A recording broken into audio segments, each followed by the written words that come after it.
Hello sir. Hello Shahnawaz. Hello sir, good morning sir. Good morning sir. Hello hello hello सभी लोगों को। Hello hello.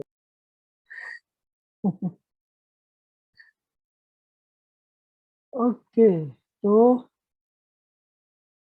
Last class में कितना हो गया था अपना, एक बार मैं चेक करता हूँ। I will solve one question. What is the energy and wavelength of photons of frequency 3.4 megahertz? तो लास्ट क्लास में मैंने आपको बताया था इलेक्ट्रोमैग्नेटिक स्पेक्ट्रम के बारे में, है ना, और प्लांक थ्योरी के बारे में कि कैसे हम किसी भी इलेक्ट्रोमैग्नेटिक वेव की एनर्जी को आइडेंटिफाई कर सकते हैं लैम्डा और न्यू के फॉर्मेट में। एंड फाइनली हमने इलेक्ट्रॉनिक ट्रांजिशंस के बारे में बात की थी, है ना। इतनी हुआ था कि इसके आगे भी हुआ है? बोलिए,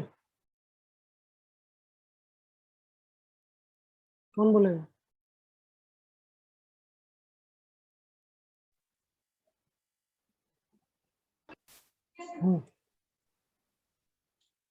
अल्फाज बोलो,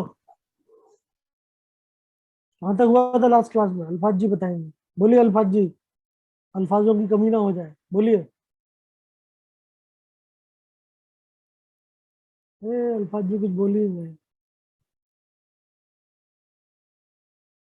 और कौन है सामने? हसीना जी, आप बताइए। कैसा? कितना हो गया था लास्ट क्लास में?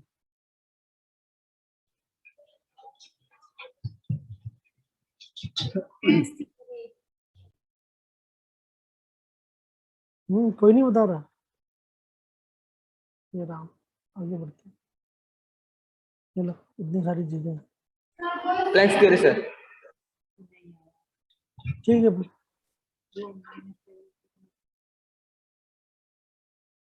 2 मिनट रुकिएगा।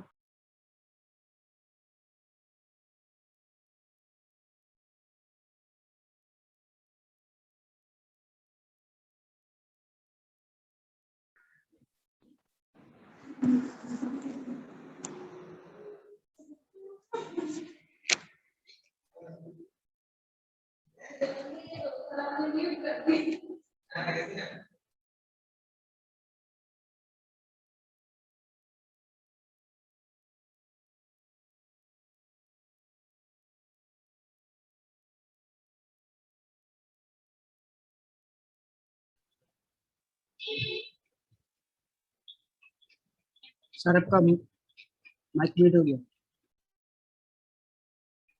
सर। अरे भाई 2 मिनट रुको यार, 1 मिनट रुको, मैं स्टार्ट कर रहा हूँ, ठीक है।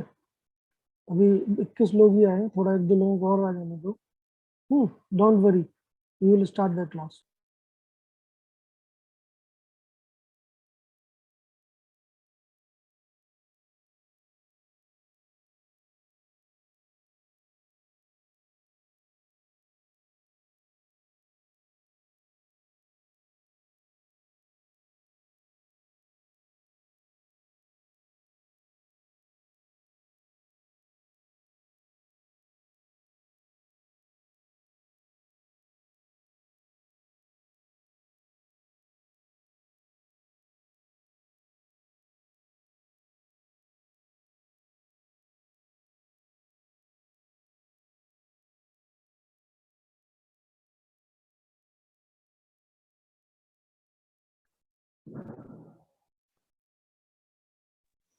हाँ भाई, चलिए। सो लास्ट क्लास में अपन लोग कितना डिस्कस कर रहे थे, कोई बोल नहीं रहा, तो मैंने लास्ट क्लास के जो नोट्स आपको दिए थे वो देख के मैंने पता कर लिया है कि आप लोगों को मैंने बता दिया था अप टू मतलब इलेक्ट्रोमैग्नेटिक स्पेक्ट्रम, और किसी भी इलेक्ट्रोमैग्नेटिक वेव में कितनी एनर्जी एसोसिएट होती है on the basis of frequency and wavelength, that is energy is equal to h nu और h c by lambda.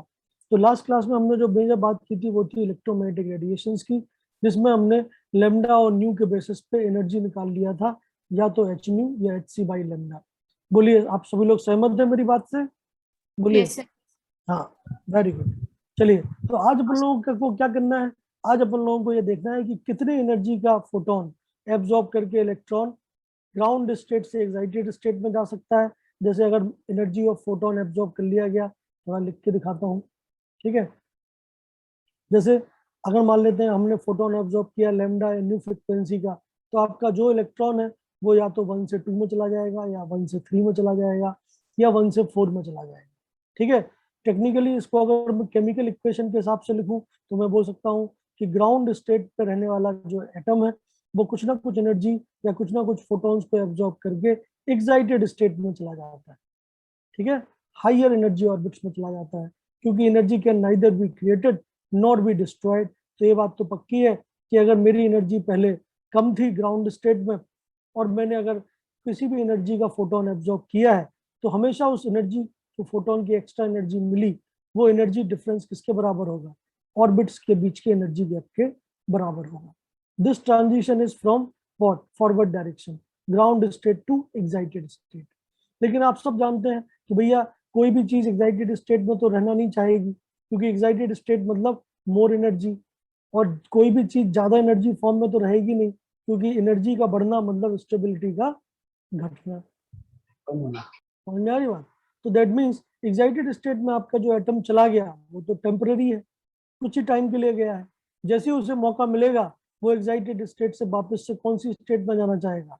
Ground state में। और ग्राउंड स्टेट में जाने के तरीके बहुत सारे हैं। डायरेक्टली 4 से 1 में चला जाए तो ऑफ कोर्स इस केस में एनर्जी क्या होगी? घट रही है, ज्यादा एनर्जी से कम energy. Energy can neither be created not be destroyed. अगर आपकी एनर्जी घट रही है तो आपको उसके करस्पॉन्डिंग फोटोन रिलीज करना पड़ेगा। तो 4 से 1, 4 से 2, 4 से 3, ये तीन तो डायरेक्टली 4 से ही हो सकते हैं। अब 3 से 2, 3 से 1 ये एक नया हो सकता है, और 2 से 1, मतलब कैसे भी करके अगर आप हाइयर ऑर्बिट से लोअर ऑर्बिट में जा रहे हो तो आपको एनर्जी रिलीज करनी पड़ेगी। तो जब आप लोअर से हाइयर में जाते हो तब आप एनर्जी को खाते हैं और हाइयर ऑर्बिट्स में चले जाते हैं, वो है फॉरवर्ड डायरेक्शन का ज्ञान, ठीक है। लेकिन जब आप पहले से एक्साइटेड स्टेट में हो और आप वहां से वापस से अपनी ग्राउंड स्टेट में आ जाए तो फिर वो कहलाता है इमिशन ऑफ, मतलब लैम्डास। तो जो ऊपर वाला है ब्लैक कलर का, ये हो जाता है आपका एब्जॉर्प्शन, ठीक है, कि आप एनर्जी को एब्जॉर्ब कर रहे हैं। तो कौन कौन से लैम्डा आपने एब्जॉर्ब किए, उन सबको अगर आप इंक्रीजिंग ऑर्डर में अरेंज कर दें तो आपको मिलता है absorption spectrum of that atom, hydrogen like atom. और जब आप एक्साइटेड स्टेट से वापस ग्राउंड स्टेट में जाएं तो कौन कौन से लैम्डा आपने एमिट किए, ठीक है, then that will be known as emission spectrum. तो एटॉमिक स्पेक्ट्रम दो अलग अलग स्पेक्ट्रम का नेट सम है, एब्जॉर्प्शन एंड इमिशन। टेक्निकली अगर मैं मतलब केमिस्ट्री के हिसाब से देखूं तो ये रिएक्शन हो रही है, ठीक है। तो एनर्जी एब्जॉर्ब करके आपका एटम ग्राउंड स्टेट से एक्साइटेड स्टेट में जा सकता है, और एनर्जी छोड़ते हुए -E एनर्जी छोड़ते हुए वो एक्साइटेड स्टेट से ग्राउंड स्टेट में आ सकता है। इंपॉर्टेंट बात क्या है? प्लांक ने बताया था कि ये एनर्जी डिस्क्रीट होती है, क्योंकि एनर्जी गैप के बराबर ही एनर्जी रिलीज होगी या एब्जॉर्ब होगी, दो ऑर्बिट के बीच के एनर्जी गैप के बराबर। और दूसरी चीज, ये हमेशा इलेक्ट्रोमैग्नेटिक रेडिएशन की फॉर्म में ही एब्जॉर्प्शन होगा या इमिशन होगा। समझ में आ रही बात? Okay, so this is the basic idea that we have seen up till now. अभी तक हमने ये देखा है। इसमें किसी को कोई भी दिक्कत है, परेशानी है तो बताएं। समझ में आ रहा है इतना सबको? ये तो बहुत ही बेसिक सा आइडिया है। किसी को कोई भी दिक्कत है? ओके, दिक्कत नहीं है तो आगे बढ़ते हैं। सो this is the basic idea of atomic spectrum. आगे बढ़ते हैं। तो आगे आपके पास ये है, इसको हम कैसे एक्सपेरिमेंटली करते हैं, एक्सपेरिमेंटल सेटअप क्या है, अगर मैं उसकी बात करूं तो क्लियरली आपके पास, जैसे मान लो कि सोर्स है, सोर्स में सारी वेवलेंथ है, ऐसा सोर्स जो सारी वेवलेंथ को रखता हो, 0 से इंफिनिटी वेवलेंथ वाली, जितने भी इलेक्ट्रोमैग्नेटिक रेडिएशन है सारे प्रेजेंट हो, उसको मैं बोलता हूँ ब्लैक बॉडी रेडिएशन, ठीक है। ये फिजिक्स में भी आपने सुना होगा। जनरली ब्लैक बॉडी रेडिएशन किसको बोलते हैं? ऐसा रेडिएशन जिसमें सारी इलेक्ट्रोमैग्नेटिक वेव अवेलेबल हो, मतलब कोई भी लैम्डा मिसिंग ना हो। जनरली हमारे लिए सबसे नियरेस्ट ब्लैक बॉडी रेडिएटर कौन है? आप लोग 12th पास है, आपने जरूर पढ़ा होगा, बताइए नियरेस्ट ब्लैक बॉडी रेडिएटर कौन है? ऐसे कौन सी चीज है जो, हाँ बोलो अनीश जी, क्या आप कुछ बोल रहे हो? 12 तो पढ़ा ही नहीं हो सर। ओके, सो फिजिक्स में आपको जरूर बताया गया होगा कि जो नियरेस्ट ब्लैक बॉडी रेडिएटर है वो होता है स्टार, सन। हमारे लिए नियरेस्ट स्टार क्या है? सन। तो हम मान सकते हैं कि सन से जो रेडिएशन आपकी तरफ आ रहे हैं that is composed of each and every type of lambda. ठीक है, वो अलग बात है कि अर्थ सरफेस पे सारे लेमडा नहीं आ पाते क्योंकि ऊपर ओजोन लेयर है और बहुत सारे क्या कहते हैं एनवायरमेंटल पैरामीटर्स हैं। बट अगर मैं सन को एक मतलब सोर्स के हिसाब से देखूं then all stars are black body radiator. That means stars के अंदर से रेडियो वेव्स भी निकलती हैं और स्टार्स के अंदर से कॉस्मिक रेज भी निकलती हैं। That means star can be considered as what? A black body radiator. So black body radiator का मतलब क्या है? 0 से इंफिनिटी तक की सारी वेवलेंथ उसके रेडिएशन में अवेलेबल होती है। ठीक है, अब सोचिए आपके पास एक ब्लैक बॉडी रेडिएशन है जिसमें 0 से लेकर इंफिनिटी तक की सारी वेवलेंथ अवेलेबल है। आपने उसको डाला एक हाइड्रोजन गैस के एटम के ऊपर। हाइड्रोजन गैस का आपने एक वेसल में भर रखा है और वो न्यूट्रल मतलब ग्राउंड स्टेट वाली हाइड्रोजन गैस है। हाइड्रोजन गैस के एटम्स हैं, ठीक है, बहुत सारे। होगा क्या, जैसे ही आप इस ब्लैक बॉडी रेडिएशन को जिसमें सारे लैम्डा अवेलेबल है हाइड्रोजन गैस के ऊपर से पास कराएंगे तो आपको क्या देखने को मिलेगा? हाइड्रोजन गैस बहुत सारे लैम्डा को, ये वाला ये वाला ये वाला, जो भी उसके एनर्जी गैप के बराबर होगा ऑर्बिट्स के, उनको एब्जॉर्ब कर लेगा और खुद चला जाएगा किसमें? एक्साइटेड स्टेट में। ठीक है, और जब आप उस मतलब इलेक्ट्रोमैग्नेटिक स्पेक्ट्रम को एनालाइज करेंगे तो आपको कुछ ऐसा देखने को मिलेगा डायग्राम, जिसमें बाकी सारी लैम्डास तो अवेलेबल होंगी लेकिन जितनी लैम्डा आपका हाइड्रोजन एटम एब्जॉर्ब कर लिया उनकी जगह पे क्या होंगी? डार्क लाइंस होंगी। ठीक है, तो जब हम इन डार्क लाइंस को, जो लाइंस हमारे हाइड्रोजन एटम ने एब्जॉर्ब कर ली, उनको लैम्डा के इंक्रीजिंग ऑर्डर में अरेंज कर देते हैं, then the spectrum is known as absorption spectrum, जो मैं आपको थोड़ी देर पहले नॉर्मल वर्ड से समझा रहा था। उसका एक्सपेरिमेंटल सेटअप ये है। ठीक है, तो एक ब्लैक बॉडी रेडिएशन है जिसमें सारी टाइप के लैम्डास हैं, उसको मैंने एक न्यूट्रल एटम्स के बहुत सारे मॉलिक्यूल्स एटम्स के ऊपर से चलाया, मान लेते हैं 1 मोल 10 मोल कुछ भी आप ले सकते हो, तो मुझे क्या देखने को मिला? डिस्क्रीट वेवलेंथ मिसिंग हो गई। ठीक है, तो हमेशा हमें एक एब्जॉर्प्शन स्पेक्ट्रम देखने को मिलता है जो कि ब्राइट बैकग्राउंड में डार्क लाइंस की फॉर्म्स में होता है। ब्राइट बैकग्राउंड क्यों बोल रहा हूं मैं? क्योंकि भाई साहब ब्लैक बॉडी रेडिएशन में सारे लैम्डास थे लेकिन सारे लैम्डा एटम एब्जॉर्ब नहीं करता है। एटम केवल उन्हीं लैम्डास को एब्जॉर्ब करेगा जो उसके 2 एनर्जी ऑर्बिटल्स के गैप के बराबर होगा। समझ में आ रही बात? ओके, दैट मीन्स मुझे ब्राइट बैकग्राउंड के अंदर डार्क ब्लैक लाइंस देखने को मिलेंगी और अगर वो लैम्डा के इंक्रीजिंग ऑर्डर में या किसी भी अरेंजमेंट में अरेंज्ड है then that can be considered as a spectrum and this is known as the absorption spectrum of the gas hydrogen. Clear है इतनी बात? बोलिए सर फिर से बोलिए। देखिए भाई, अगर मेरे पास, जैसे मैं बोल रहा हूँ कि मैं हूँ हाइड्रोजन एटम, ठीक है, और मैं अलग अलग वेवलेंथ को खाता हूँ, खा के मैं एक्साइटेड स्टेट में चला जाता हूँ। आपने मेरे ऊपर 10 वेवलेंथ छोड़ी, 10 में से मैंने 2 खा ली, तो आपको 2 की जगह पे क्या मिलेगा? डार्कनेस मिलेगी ना, क्योंकि वो 2 मैं खा चुका हूँ और खा के मैं एक्साइटेड स्टेट में चला गया। तो वैसे तो मेरे पास क्या था? पूरे के पूरे ब्राइट स्पेक्ट्रम, क्योंकि हर एक लाइन मौजूद थी, लेकिन जितनी लाइन यहाँ पे खाली गई, खा के हाइड्रोजन एटम एक्साइटेड स्टेट में चला गया, वो लाइन मेरे स्पेक्ट्रम से मिसिंग हो जाएंगी। तो वो क्या देखने को, कैसी देखने को मिलेंगी आपको? ब्राइट, बाकी सब जगह ब्राइटनेस है लेकिन जो जो लाइंस हमारे हाइड्रोजन एटम ने खा ली वो लाइन पे डार्क लाइंस देखने को मिलेंगी। ठीक है, तो जो जो लैम्डास मेरे हाइड्रोजन एटम ने एब्जॉर्ब कर ली वो सब अगर मैं लैम्डा की इंक्रीजिंग ऑर्डर में अरेंज कर पा रहा हूँ जो कि पहले से ही अरेंज है, तो that is known as absorption spectrum. ठीक है, तो जो डार्क लाइंस है वो क्या रिप्रेजेंट कर रही है? कि वो लैम्डास हैं जिन लैम्डास को मेरा एटम एब्जॉर्ब कर लेता है। समझ में आ रही बात? तो मेरा एटम एब्जॉर्ब करके, जैसे फर्स्ट ग्राउंड स्टेट में था मेरा एटम, तो इलेक्ट्रॉन फर्स्ट से थर्ड में चला गया या फर्स्ट से फोर्थ में चला गया या फर्स्ट से nth ऑर्बिट में चला गया। ठीक है, तो वो जितने भी ऐसे लैम्डास होंगे जिनको मेरा इलेक्ट्रॉन एटम खा सकता है, एब्जॉर्ब कर सकता है, वो लाइन आपके स्पेक्ट्रम से मिसिंग हो जाएंगी, ठीक है।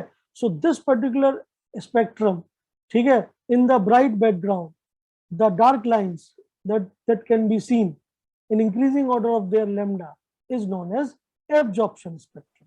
सर हम्म, नोट्स देंगे क्या आप कुछ? क्या है? मतलब आप नोट्स नहीं देंगे क्या? कौन से नोट्स? ये नोट्स ही तो चल रहे हैं।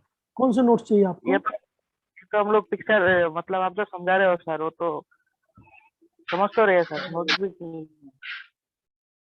नहीं, मैं समझ नहीं पा रहा हूँ आपकी बात। आपको एक मॉड्यूल तो मिला ही होगा ना इस चैप्टर का? आपको इस आपने चैप्टर तो का एक मॉड्यूल तो मिला है ना, किताबें मिली है ना आपको कुछ? नहीं मिला सर, वो तो क्रैश कोर्स का है 2021 का, कुछ नहीं तो मिला। उसमें क्या है, हाँ सर, वो मतलब तो क्रैश कोर्स का है। तो क्रैश कोर्स का इस बार का है सर। तो आप क्या चाहते हैं, मतलब मेरे को एग्जैक्टली बताइए। आप लोग रिपीटर के लोग हैं, बताइए नोट्स में आप रिपीट है एग्जैक्टली क्या लेकिन चाहते सर हमारा आप जैसे सोच रहे हैं हम उतना इंटेलिजेंट नहीं है सर। हैं? अरे तो मैं कब बेस बोल भी रहा अभी हूँ कि तक नहीं है।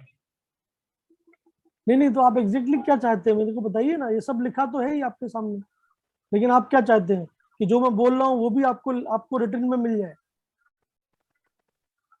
वो तो पॉसिबल नहीं है सर, फिर भी थोड़ा थोड़ा। तो थोड़ा थोड़ा तो आपके सामने है, ये तो मैं आपको भेज ही रहा हूँ। नहीं, आप एग्जैक्टली अपनी प्रॉब्लम बताएंगे तब ना मैं आपको सॉल्यूशन दे पाऊंगा भाई। हम्म आपको क्या चाहिए? आपको थ्योरी चाहिए ना? यू रिक्वायर जी थ्योरी। सर हाँ सर। और हाँ जैसे सर, हाँ सर वही। जूलॉजी का और फिजिक्स का सर थोड़ा थोड़ा वो लिखा के देते हैं सर, जो जरूरत होता है तो सर मतलब डिटेल्स काफी में मत मजा जाइए आता है। सर, सिंपली सिंपली बोलिए। नहीं, सब लोग मत बोलिए, कोई एक आदमी बोलिए। कोई एक आदमी सर आपस में डिस्कस कर सर लो, बिना कौन आदमी डिटेल्स में बोले। मत बोलिए सर। डिटेल्स में आप ज्यादा बोलते हैं सर, इसलिए सर थोड़ा बोर हो जाता है। तो सिंपल सिंपल बोल के जाइए। समझा नहीं? बोर हो जाता है मतलब समझा नहीं? आप लोग नहीं बोर हो ज्यादा जाते बोलते भाई हैं बोल लो सर। रे। हैं? आप लोग मतलब क्लास में बोर हो जाते हैं, ये बोल रहे हैं आप? नहीं रेहान सर, बोलो ज्यादा बोल देते हैं नहीं आप। सर। अल्फाज जी बोल रहे थे। हाँ अल्फाज जी, आप बताइए एग्जैक्ट आपकी प्रॉब्लम में जानना चाहता हूँ। अल्फाज जी बोलिए, और कोई मत बोलिए। हाँ, क्या बोल रहे हो अल्फाज? सर आप ज्यादा मतलब एक पार्ट का मतलब सपोज ब्लैक बॉडी का ना सर, आप जे ब्लैक बॉडी का इतना ज्यादा बोलते हैं सर, मतलब पूरा कुछ नहीं, मतलब इतना सब याद नहीं रहता है क्या क्या बोलते हैं आप। हम्म तो इसलिए सर थोड़ा शॉर्टकट में बोल दीजिए और नोट्स भी शॉर्ट शॉर्ट दे दीजिए। तो शॉर्टकट में अगर मैं बोल दूंगा तो तुम्हारा क्या ही फायदा होगा, जब तक तुम्हें पता ही नहीं होगा ब्लैक बॉडी वास्तव में क्या होता है। बहुत सिंपल सी बात। शॉर्टकट में तो भाई हाँ फिर तो क्रैश कोर्स के जो नोट्स आपको मिले हैं वो तो सबसे शॉर्टकट है। हाँ सर, हाँ, आप तो क्लास में जो समझाते हो तो पूरा समझ में आता है, समझते हैं, लेकिन सर शाम को जब पढ़ने बैठते हैं तो भूल जाते हैं क्या क्या पढ़ाया था, इसलिए सर थोड़ा प्रॉब्लम होता है। चलिए, तो एक काम करता हूँ, मैं आपको जो मतलब नोट्स है वो नोट्स मतलब रिटन फॉर्मेट में थोड़े डिटेल में जो नोट्स हो सकते हैं पॉसिबल, वो मैं हाँ आपको सर वही भेज बोल दूंगा। रहे थे, आप क्लास में जो यस समझाते हो सर, पूरा समझ में आता यस सर। है, यही बोल रहे हैं सर, क्लास में पूरा समझ में आता है, कोई दिक्कत नहीं, पर शाम को भूल जाते हैं क्या क्या पढ़ाया था। शाम को भी, और अगर बाद में अगर 1-2 महीने बाद फिर से पढ़ने बैठे नहीं तो तो नोट्स आपको होता तो आपको आपको बहुत सीधी सी बात मैं आपको बोल ही रहा हूँ। आप कोई भी केमिस्ट्री का मतलब बुक लेंगे तो उसमें आपको ये सब चीजें नहीं लिखी होंगी, ठीक है। नहीं कोई केमिस्ट्री की बुक इसलिए में सर ब्लैक ये बॉडी सब आप जो रेडिएशन, पढ़ाते हो वो तो इतना अच्छा से किसी भी बुक में नहीं मैं लिखा वही होगा, बोल रहा इसलिए हूँ आपको आपसे बोल रहे थे। कि आपकी बुक में आप कोई भी बुक अगर लेंगे तो उस बुक में आपको ये सब नहीं मिलेगा, क्योंकि ये सब हाँ सर चीजें नहीं क्या है, मिला है। बाकी थ्योरीज बाकी सब्जेक्ट का भी जो भी चीजें चाहिए वो सब मैं एक साथ बता देता हूँ ताकि आप कनेक्शन बना पाए, ठीक है। अब रही बात हाँ नोट्स की, हाँ तो ऑफ कोर्स मतलब अगर ये दिक्कत आ रही है आपको कि आपको रिटन फॉर्मेट में चीजें चाहिए ज्यादा, तो मैं आपको वो दिलवा दूंगा, उसमें क्या ही है। मतलब कोई एक अच्छी सी बुक है, उससे मैं आपको बढ़िया मतलब जिसमें अच्छी थ्योरीज एक्सप्लेन की हुई है, अराउंड 80% जो मैं बोलता हूँ उसके नोट्स में आपको दिलवा देता हूँ। दैट विल बी वेरी हाँ इजी फॉर हाँ सर, साथ में सर, न्यूमेरिकल आप भी जो दे बोलते दीजिए। हैं यस सर, यस सर। दूसरे कुछ नहीं चाहिए हमें। फिर से सभी लोग बोल रहे हैं। सर आप जो पढ़ाते हैं सारी उसी टॉपिक में चाहिए, दूसरा कुछ नहीं चाहिए सर। ठीक है, ठीक है, तो आपको मिल जाएगा। मैं आपको वो 1-2 दिन में दिलवाता हूँ। हाँ थैंक यू वो सर, मिल थैंक जाएगा। You sir. इस मतलब पूरे चैप्टर की थ्योरी में आपको दे देता हूँ एक साथ। हम्म so that will do. हाँ, no problem. Thank you sir. और कोई बात समझ में तो आ रहा है भाई साहब? अल्फाज जी तुमने Yes, बोला sir. बोर हो जाते हो, ये बहुत ही दिक्कत वाली बात है। सर बोर्ड नहीं सर, डिटेल्स में बोलते हो सर, वो याद नहीं रहता है लास्ट में। तो भाई वो डिटेल तुम्हें आनी चाहिए भाई, तुम रिपीटेड लोग हो यार। तुम्हें अगर एक चैप्टर को तुम्हें लगता है कि केमिस्ट्री का ही है, फिजिक्स का तुम्हें अगर उसमें इनपुट लेकिन कोरोना लेके चला गया सर सब कुछ। क्या बोल रहे हो? सर आप अगर अंदर से पढ़ाएंगे तो सर कंसेप्ट भी उतना क्लियर होगा सर। बिल्कुल, तो मेरा ध्यान तो कंसेप्ट क्लियरिंग में जाता है ना भाई। मैं चाहता हूँ कि जैसे हाँ, जैसे मैं ये चाहता हूँ कि तुम केमिस्ट्री पढ़ रहे हो भाई साहब, अब केमिस्ट्री में अगर फिजिक्स का कंसेप्ट आ गया, लास्ट टाइम देखिए। क्या बोल रहे हो अल्फाज जी?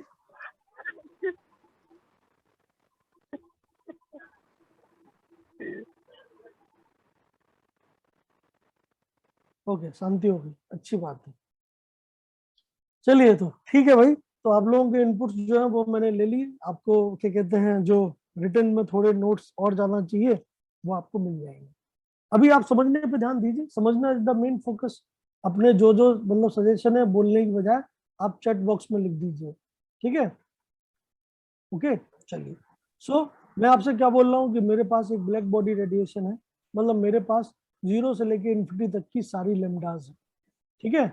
और ऑफ कोर्स उन लेमडास को जैसे ही मैं क्या कहते हैं किसी भी न्यूट्रल एटम पे चलाता हूँ जो कि ग्राउंड स्टेट में है, तो ऑफ कोर्स कुछ लेमडास ऐसी होंगी जो कि वो एटम एब्जॉर्ब कर लेगा और हायर एनर्जी स्टेट में चला जाएगा, ठीक है? तो वो जो एब्जॉर्ब लेमडास है वो अब मिसिंग हो जाएंगे आपके स्पेक्ट्रम से, और वो मिसिंग को मैंने ब्लैक लाइन से दिखाया है, ठीक है? सो कई बार लिखा रहता है बुक्स में dark lines in bright background. तो dark lines in bright background का मतलब क्या है कि आपके पास बाकी सारी लेमडास हैं, लेकिन कुछ ऐसी लेमडास हैं जो कि आपका एटम एब्जॉर्ब कर चुका है, तो वो अब इस दुनिया में नहीं रही। समझ में आ रही बात? इस स्पेक्ट्रम को हम बोलते हैं एब्जॉर्प्शन स्पेक्ट्रम। क्लियर है? इतनी बात सबकी समझ में आ रही है? ठीक है। अब सोचिए, अगर मैंने एनर्जी एब्जॉर्ब कर ली और मैं एक्साइटेड स्टेट में पहुंच गया, ठीक है, अब मैं हो गया हूं एच स्टार, ठीक है, तो अब मेरा काम क्या होगा? वे तो टेम्पररी स्टेट है, ठीक है, क्यों? क्योंकि मैं ज्यादा एनर्जेटिक हूं, तो मैं हमेशा ग्राउंड स्टेट में आना चाहूंगा, ठीक है। तो जब मैं एक्साइटेड स्टेट से अपने आप ग्राउंड स्टेट में आता हूं, तब मैं अलग अलग फोटॉन्स को रिलीज करूंगा, और वो फोटॉन्स आउट ऑफ नोवेयर आए हैं, तो अब कोई स्पेक्ट्रम नहीं था आपके पास। दैट मीन्स पहले वाला काम हो जाने के बाद की बात बोल रहा हूं मैं, ये हो चुका है। अब आपके पास एक्साइटेड एटम्स हैं केवल। तो एक्साइटेड एटम्स जब अपनी ग्राउंड स्टेट में आएंगे तो वो अलग अलग लेमडास को छोड़ेंगे, ठीक है। वो सारी लेमडास को अगर आप लेमडा के ऑर्डर में, इंक्रीजिंग ऑर्डर में अरेंज कर दें, तो आपको इस टाइप का अरेंजमेंट देखने को मिलेगा। ब्लैक कलर क्या दिखा रहा है? कुछ भी नहीं है। और व्हाइट लाइंस क्या दिखा रही हैं? जो लाइंस मेरा एटम रिलीज कर रहा है, मतलब डार्क बैकग्राउंड में ब्राइट लाइंस, ठीक है। और ये लाइंस जो है डार्क बैकग्राउंड में ब्राइट लाइंस जो है, they are known as emission spectrum. समझ में आ रही बात? तो एटॉमिक स्पेक्ट्रम दो टाइप के होते हैं। एक तो क्या है, ग्राउंड स्टेट पे एटम ने क्या क्या एब्जॉर्ब करके एटम एक्साइटेड स्टेट में गया, that is known as absorption spectrum. दूसरा क्या है कि एक्साइटेड स्टेट पे जो आपका एटम था वो कौन कौन से लेमडा छोड़ के वापस से ग्राउंड स्टेट में आया, that is known as emission spectrum. इतना क्लियर है सबको? बताइए। Yes sir. Yes sir. Sir आपने तो बताया कि हमारा नियरेस्ट जो ब्लैक बॉडी है वो तो सन या स्टार है सर, तो हमको sun है। मतलब ये, और अर्थ तक तो उसका सब रेडिएशन पहुंचता भी नहीं है, तो मतलब हमको ये ब्लैक बॉडी कितने मिलेगा सर ये टेस्ट करने के लिए, जो एब्सॉर्प्शन देखो, स्पेक्ट्रम है या अब तुम खुद ही भाई साहब मेरे से फिजिक्स के सवाल पूछ रहे हो, ठीक है। तो ये फिजिक्स वालों का सवाल है, वो भाई साहब बनाएंगे ऐसा कोई सोर्स जो कि सारे लेमडास देता हो। तो आप तो जानते हो आर्टिफिशियल सन के ऊपर भी काम चल रहा है, लोग आर्टिफिशियल सन बना चुके हैं, ठीक है। तो देयर आर प्लेंटी ऑफ मतलब instrument which can produce black body radiation nearly 99.99%, and this thing will be dealt in what? Physics, ठीक है। तो अब मैं उतना डिटेल में नहीं बताऊंगा क्योंकि भाई कई लोगों को उससे दिक्कत है। तो ऑफ कोर्स जितनी काम की बात है उतनी ये है कि एक ब्लैक बॉडी रेडिएशन नाम की चीज होती है, ठीक है। एक ऐसा सोर्स होता है जो सारी वेवलेंथ इमिट करता है, केमिस्ट्री वालों को इतना ही पता होना चाहिए, ठीक है। फिजिक्स में ब्लैक बॉडी रेडिएशन बिल्कुल आता है जब आप रे ऑप्टिक्स पढ़ते हैं, क्योंकि रे ऑप्टिक्स में लैम्डा के साथ वेरिएशन के साथ लाइट की बहुत सारी प्रॉपर्टीज वेरी करती हैं। तो फिजिक्स में बिल्कुल आप अपने फिजिक्स वाले सर से पूछ सकते हैं कि सर ब्लैक बॉडी रेडिएटर हम कैसे बना सकते हैं, क्या एक्सपेरिमेंटल सेटअप है, वो आपको एक्सप्लेन कर सकते हैं, ठीक है भाई। क्या नाम है, अबू सलेह जी। Yes sir. तो केमिस्ट्री में जितना हमें चाहिए उतने की बात मैं कर रहा हूँ कि लेट अस अज्यूम मेरे पास एक ब्लैक बॉडी रेडिएशन है जिसमें 0 से लेकर इंफिनिटी तक की सारी वेवलेंथ है, और जब मैं उसको एटम के अंदर से पास कराता हूँ तो एटम एक्साइटेड स्टेट में चला जाता है, और एक्साइटेड स्टेट में जाते वक्त वो कुछ कुछ लैम्डास को एब्जॉर्ब कर लेगा। तो जो लैम्डा एब्जॉर्ब होंगी उनको अगर मैं इंक्रीजिंग ऑर्डर में अरेंज कर दूं तो वो एक स्पेक्ट्रम बन जाएगा, किसका, डार्क लाइंस का। तो डार्क लाइंस का स्पेक्ट्रम होता है एब्जॉर्प्शन स्पेक्ट्रम, और ब्राइट लाइन का जो स्पेक्ट्रम होता है वो होता है इमिशन स्पेक्ट्रम। कलेक्टिवली ये दोनों एक साथ मिलकर क्या कहलाते हैं, एटॉमिक स्पेक्ट्रम। और कोई डाउट है किसी को, बोलिए।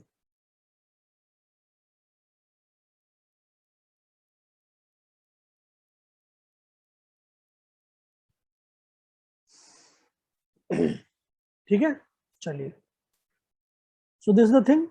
इसके बाद अगर हम बात ब्राइट लाइन को क्या बोलता है सर? क्या ब्राइट बोल रहे हो? लाइंस को, ब्राइट लाइंस को क्या बोलता है? नहीं, ब्लैक लाइंस आपका को, सवाल, आपका सवाल क्लियर नहीं है। आप लिख सकते हैं ब्लैक तो लाइंस लिखिए। को इमिशन स्पेक्ट्रम कहता है सर, ब्राइट लाइंस को क्या कहता है? अरे भाई देखिए, अंधेरे कमरे में आपने दिया जलाया तो आपको ब्राइटनेस देखने को मिलेगी, वही वाली बात है। जहाँ कोई स्पेक्ट्रम नहीं था, कोई रेडिएशन नहीं था, वहां पे आपके आपके क्या कहते हैं, एटम ने रेडिएशन छोड़े, तो जो भी रेडिएशन छोड़े वो ब्राइट लाइन से दिखा दिए मैंने कि भैया ये लैम्डा है, ये इलेक्ट्रॉन ने छोड़ा होगा, ठीक है। ये जो व्हाइट कलर की लाइन है ये लैम्डाज है जो कि उस एटम ने छोड़े होंगे जब वो एक्साइटेड स्टेट से ग्राउंड स्टेट में आया होगा। तो उन सारे लैम्डा जो कि एटम छोड़ रहा है उन सबको जब आप लैम्डा के इंक्रीजिंग ऑर्डर में अरेंज कर देते हो, सो आउट ऑफ नोवेयर जब कुछ भी नहीं था वहां पे एटम ने ये ब्राइट लाइंस छोड़ी है। तो bright lines in dark background is known as emission spectrum, ठीक है। Yes sir. Okay, so this is the basic idea of absorption and emission spectrum. अब एब्जॉर्प्शन और इमिशन स्पेक्ट्रम को टेक्निकली या थ्योरेटिकली आप ऐसे समझिए कि जब मेरा एटम ग्राउंड स्टेट से एक्साइटेड स्टेट में जाता है तो वो कुछ खाता है एनर्जी, क्योंकि एनर्जी कंजर्वेशन तो हमेशा ही होगा। ग्राउंड स्टेट पे आपकी एनर्जी कम है, एक्साइटेड स्टेट में आपकी एनर्जी ज्यादा है, तो ऑफ कोर्स अपने आप आपकी एनर्जी ज्यादा तो होगी नहीं, आपको बाहर से एनर्जी खानी पड़ेगी। तो जो जो आपने एब्जॉर्ब कर लिया वो आपका एब्जॉर्प्शन स्पेक्ट्रम है, जिससे आप एक्साइटेड स्टेट में चले गए। और जब आप एक्साइटेड स्टेट से ग्राउंड स्टेट में आते हैं तो ज्यादा एनर्जी से कम एनर्जी की तरफ आते हो। दैट मीन्स अपने आप तो आपकी एनर्जी कम हो नहीं सकती। अगर आप ज्यादा से कम की तरफ आते हो तो ऑफ कोर्स आपको जितनी भी एनर्जी आपकी कम हुई है उतने करस्पॉन्डिंग लैम्डा रिलीज करना पड़ेगा, ठीक है, फोटोन रिलीज करना पड़ेगा। So that will be your emission spectrum. अब उसको आप कैसे देख सकते हैं, तो हाइड्रोजन स्पेक्ट्रम को मैं जब एक्सप्लेन करूंगा तो आप इस डायग्राम से देखिए। ग्राउंड स्टेट पे हाइड्रोजन एटम की एनर्जी है -13.6 इलेक्ट्रॉन वोल्ट से, सेकंड ऑर्बिट की इतनी है, थर्ड की इतनी है, फोर्थ की इतनी है। ये सब एनर्जी कैसे निकालनी है आपने, En is equal to E0 minus E0 Z square by N square के बेसिस पर, ठीक है। सो ऑफ कोर्स ये आपकी अलग अलग एनर्जी है। एब्जॉर्प्शन स्पेक्ट्रम का मतलब क्या है, जैसे ही आप एनर्जी दोगे ग्राउंड स्टेट के इलेक्ट्रॉन को, अगर वो एनर्जी इन दोनों ऑर्बिट्स के एनर्जी डिफरेंस के बराबर है तो आपका इलेक्ट्रॉन 1 से 2 में चला जाएगा। अगर वो एनर्जी 1.5 और 3.6 के डिफरेंस के बराबर है तो आपका इलेक्ट्रॉन 3 में चला जाएगा। सिमिलरली 4 में चला जाएगा अगर वो 0.85 और 13.6 इलेक्ट्रॉन वोल्ट के डिफरेंस के बराबर है। समझ में आ रही बात, ये आपका एब्जॉर्प्शन स्पेक्ट्रम के लैम्डास है, ठीक है। लेकिन इमिशन स्पेक्ट्रम की अगर हम बात करें, जैसे मान लेते हैं 1 से आपको 3 पे जाना है तो 1 से 3 पे जाने का एक ही लैम्डा हो सकता है एब्जॉर्प्शन के दौरान। लेकिन सोचिए अगर आपको 3 से 1 पे आना है तो 3 से 1 पे आने के बहुत सारे तरीके हो सकते हैं। कौन कौन से, 3 से आप डायरेक्टली 1 पे आ जाइए, एक लैम्डा ये निकलेगा, ठीक है। पहले आप 3 से 2 पे आइए, दूसरा लैम्डा ये निकलेगा, फिर 2 से 1 पे आइए, तीसरा लैम्डा ये निकलेगा। तो इंपॉर्टेंट बात समझ में आपको ये आनी चाहिए कि एब्जॉर्प्शन स्पेक्ट्रम से आपको केवल और केवल एक ही लाइन देखने को मिलती है दो ऑर्बिट्स के बीच में। क्यों? क्योंकि ग्राउंड स्टेट फिक्स है, वहां से आपको एक्साइटेड स्टेट में जाना है, ठीक है। लेकिन इमिशन स्पेक्ट्रम में उसी एक ऑर्बिट से जब आप ग्राउंड स्टेट में आते हैं तो आपको नॉट ओनली उस ऑर्बिट और ग्राउंड स्टेट के बीच के डिफरेंस के बराबर की लैम्डा मिलती है, बल्कि 3 और 2 के बीच के डिफरेंस की भी लैम्डा मिल सकती है, और 2 और 1 के बीच के डिफरेंस की लैम्डा मिल सकती है। दैट मीन्स इमिशन स्पेक्ट्रम में ज्यादा वैरायटी है, क्योंकि इमिशन स्पेक्ट्रम एक पर्टिकुलर दो ऑर्बिट के बीच के ट्रांजिशन में जितनी भी और बीच की ऑर्बिट्स अवेलेबल है उनके करस्पॉन्डिंग इमिशन भी दिखाता है। तो एनालिसिस के हिसाब से emission spectrum is taken as the basis. तो हाइड्रोजन स्पेक्ट्रम को जब भी आप पढ़ेंगे किसी भी बुक में तो वो हमेशा इमिशन स्पेक्ट्रम के ही फॉर्म में लिखा रहता है, एब्जॉर्प्शन स्पेक्ट्रम की फॉर्म में नहीं लिखा रहता। अब ये किसी बुक में नहीं लिखा है, बट मैं आपको समझा रहा हूँ, ठीक है, कि emission spectrum is why emission spectrum is better than absorption spectrum. इसलिए क्योंकि एब्जॉर्प्शन स्पेक्ट्रम जो है वो दो लाइन के बीच में, दो लेवल के बीच में एक ही लाइन बना के देगा। जैसे 1 से 3 जाना है तो बस 1 से 3 वाली वेवलेंथ को वो एब्जॉर्ब कर लेगा। लेकिन सोचिए 3 से 1 पे आना है तो केवल एक वेवलेंथ नहीं मिलेगी आपको, 3 वेवलेंथ मिलेगी, क्योंकि 3 से आप डायरेक्टली 1 पे आ सकते हो, एक ये वाला लैम्डा मिलेगा, 3 से 2 पे आ सकते हो, ये भी लैम्डा मिलेगा, फिर 2 से 1 पे आ सकते हो। समझ आई बात? तो इमिशन स्पेक्ट्रम में ज्यादा वेराइटीज है, ज्यादा एनालिसिस के बेसिस है। तो ऑफ कोर्स जब भी हाइड्रोजन स्पेक्ट्रम लोगों ने एक्सप्लेन किया तो उन्होंने बेसिस इमिशन स्पेक्ट्रम को माना है, मतलब ऊपर से नीचे आने वाली लाइंस की बात की है, नीचे से ऊपर जाने वाली लाइंस की बात नहीं की है। समझ में आई बात? बोलिए, ठीक है। तो ये बात क्लियर होनी चाहिए कि हाइड्रोजन स्पेक्ट्रम एक इमिशन स्पेक्ट्रम पे बेस्ड एनालिसिस है, ठीक है। उसके बाद दूसरी बात क्या है, कैसे आपको पता चलेगा कि कौन सा वेवलेंथ रिलीज होगा? तो आपको कुछ भी नहीं करना है, बस आपको ये देखना है कि जो भी इलेक्ट्रॉनिक ट्रांजिशन हो रहा है, जैसे 3 से 1 या 3 से 2, तो आपको केवल एनर्जी डिफरेंस की बात करनी है। जैसे अगर 3 से 2 में कितना वेवलेंथ का फोटोन निकलेगा तो आप 3 से 2 के बीच का एनर्जी गैप निकाल लीजिए, बस डेल्टा ई एन, ठीक है। तो delta E n this is the energy जो कि कम हुई है, और इस एनर्जी को किसके बराबर होना चाहिए? Photon released. तो फोटोन रिलीज की अगर फ्रिक्वेंसी न्यू है और वेवलेंथ लैम्डा है, energy can neither be created nor be destroyed. अगर आपकी एनर्जी पहले 100 थी, बाद में 50 बची, तो डिफरेंस कितने का है? 50 का। So 50 should be equal to h nu और एच सी बाई लैम्डा, ठीक है। जहां पे ये जो डेल्टा ई एन है ये क्या है? Difference between the energy level of two orbits. समझ में आई बात? डिफरेंस कभी नेगेटिव नहीं होता है, हमेशा याद रखिए। Difference will always be positive. 2 और 5 के बीच का डिफरेंस भी 5 है, सॉरी 3 है, और -2 और -5 के बीच का डिफरेंस भी 3 है, ठीक है। So difference is always a positive quantity. That means आपको हमेशा डेल्टा ई एन केवल और केवल क्या मिलेगा? एक पॉजिटिव क्वांटिटी की फॉर्म में, फाइनल ऑर्बिट की एनर्जी माइनस इनिशियल ऑर्बिट की एनर्जी, ठीक है। अगर ये पॉजिटिव आ रही है तो आपका फोटोन निकल रहा है, अगर ये नेगेटिव आ रही है तो आपका फोटोन एब्जॉर्ब हो रहा है, ठीक है। कुल मिला के आप ऐसे समझ सकते हैं। तो आप इस चक्कर में रहिए ही मत, आप केवल और केवल एनर्जी डिफरेंस को निकाल लीजिए, ठीक है। अब वो एनर्जी गैप कितना है, उस एनर्जी गैप के करस्पॉन्डिंग लैम्डा निकलना चाहिए या न्यू निकलना चाहिए, ठीक है। अब अगर वो ऊपर से नीचे आ रहा है तो निकलेगा, नीचे से ऊपर जा रहा है तो एब्जॉर्ब होगा, बस इतनी सी बात है। सो this is the basic idea of any type of electronic transition. जब भी आपको पता चले कि आपका इलेक्ट्रॉन n1 से n2 में जा रहा है, आप हमेशा En2 माइनस En1 की वैल्यू निकाल लीजिए। वो पॉजिटिव है तो ठीक, नेगेटिव है तो भी उसे पॉजिटिव ही मानिए, और उसको बराबर कर दीजिए एच न्यू तो एच सी बाई लैम्डा के। क्यों? क्योंकि भैया एनर्जी गैप नेगेटिव नहीं होता है, energy gap will always be positive. अगर नेगेटिव आ रहा है मतलब वो एब्जॉर्ब हो रहा है, आप लोअर एनर्जी से हायर एनर्जी में जा रहे हैं, ठीक है। अगर वो पॉजिटिव आ रहा है तो आप हायर से लोअर एनर्जी में जा रहे हैं, तो अपने आप आपका जो सिस्टम है वो सेट हो जाएगा। तो जब भी आपको n1 स्टेट से n2 स्टेट में जाना है, आप n1 और n2 के बीच का एनर्जी डिफरेंस निकाल लीजिए, और उस एनर्जी डिफरेंस को किसके बराबर कर दीजिए? प्लैंक्स थ्योरी के बराबर, एच न्यू या फिर एच सी बाई लैम्डा के बराबर, ठीक है। समझ में आ रही बात? जैसे ही आप इतना काम करेंगे आपका एनर्जी गैप मतलब लैम्डा जो है वो आपको मिल जाएगा, न्यू जो है वो आपको मिल जाएगा। ठीक है, क्लियर है इतनी बात? बोलिए। सर अगर माइनस होगा तो आपने क्या कहा था, मतलब एब्जॉर्प्शन या माइनस, देखो रिफ्लेक्शन? माइनस प्लस का मतलब क्या है, देखो सीधी बात, मेरी एनर्जी पहले 100 थी, बाद में 50 हो गई, ठीक है, डिफरेंस कितना है? 50। अगर आप बोले कि -50, जैसे अभी डिफरेंस कितना आ रहा है, फाइनल एनर्जी है 50, इनिशियल एनर्जी है 100, सो 100। Final energy 50 minus initial energy 100, तो -50 का अंतर आ रहा है। लो, लेकिन अंतर कभी नेगेटिव नहीं होता है, वही मैं आपसे बोल रहा हूँ, तो आप अंतर हमेशा पॉजिटिव ही मानिए। ठीक है, तो 100 से 50 में आए हैं, मतलब अंतर कितना है? 50 का। ठीक है, तो 50 के बराबर का फोटोन रिलीज होना चाहिए।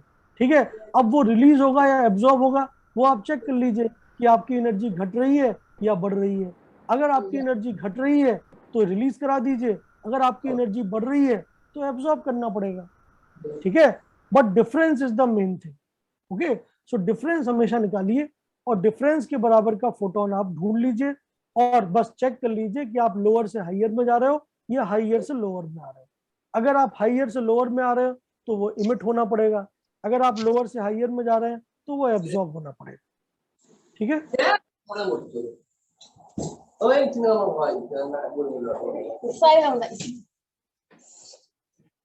नजमा बेगम जी बोलिए कुछ, आप अगर बोलना चाहती हैं तो बोलिए, नहीं तो अपना माइक बंद करिए।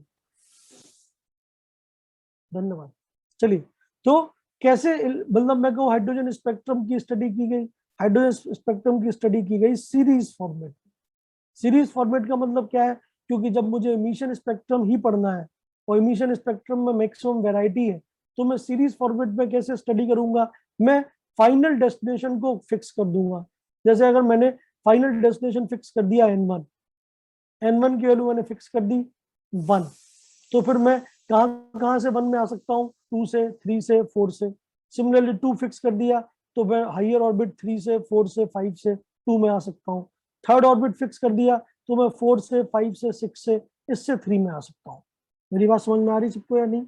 ठीक है, सो सीरीज फॉर्मेट में इसकी स्टडी की गई और अलग अलग सीरीज बनाई गई। जैसे एग्जाम्पल के तौर पर अगर मैंने n=1 फिक्स कर दिया तो 1 पे आने के क्या क्या तरीके पॉसिबल हैं?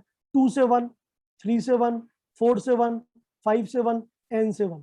तो कलेक्टिवली ये सारे 1 पे आने वाली जो सीरीज है, लैम्डास है, ये कहलाते हैं लाइमन सीरीज। ठीक है, तो अलग अलग नाम से हम सीरीज में इनकी स्टडी करते हैं। तो जब 1 पे आएंगे आप तो लाइमन सीरीज, 2 पे आएंगे तो बामर सीरीज, 3 पे आने के जितने भी तरीके हैं तो वो पाश्चन सीरीज, 4 पे आने के अलग अलग नाम है जो अगले पेज पे लिखे हुए हैं। देखिए, दिस इज हाइड्रोजन एटम। तो क्लियरली आप देख सकते हैं कि अगर मैं सारे इमिशन स्पेक्ट्रम को सीरीज में डिवाइड करूं तो रेड कलर क्या बता रहा है? रेड कलर की जो लाइंस है वो बता रही है कि इलेक्ट्रॉनिक ट्रांजिशन 2 से 1 पे हुआ है, फिर 3 से 1 पे हुआ है, फिर 4 से 1 पे हुआ है, 5 से 1 पे हुआ है, 6 से 1 पे हुआ है, सिमिलरली n से 1 पे हुआ है। तो ये सारे के सारे ट्रांजिशन कलेक्टिवली क्या कहलाते हैं? Lyman series.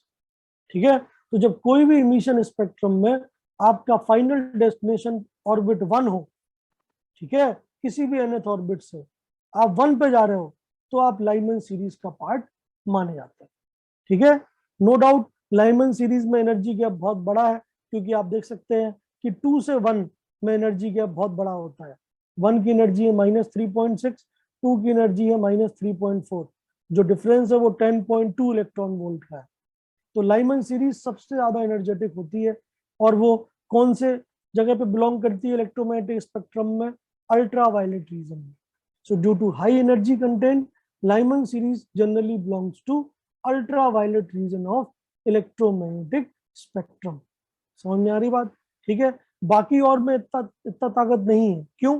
क्योंकि ये देखिए 10.2 का डिफरेंस इसमें काउंट हुआ है, बाकी और किसी में सब मिला के टोटल मिला के कितना है?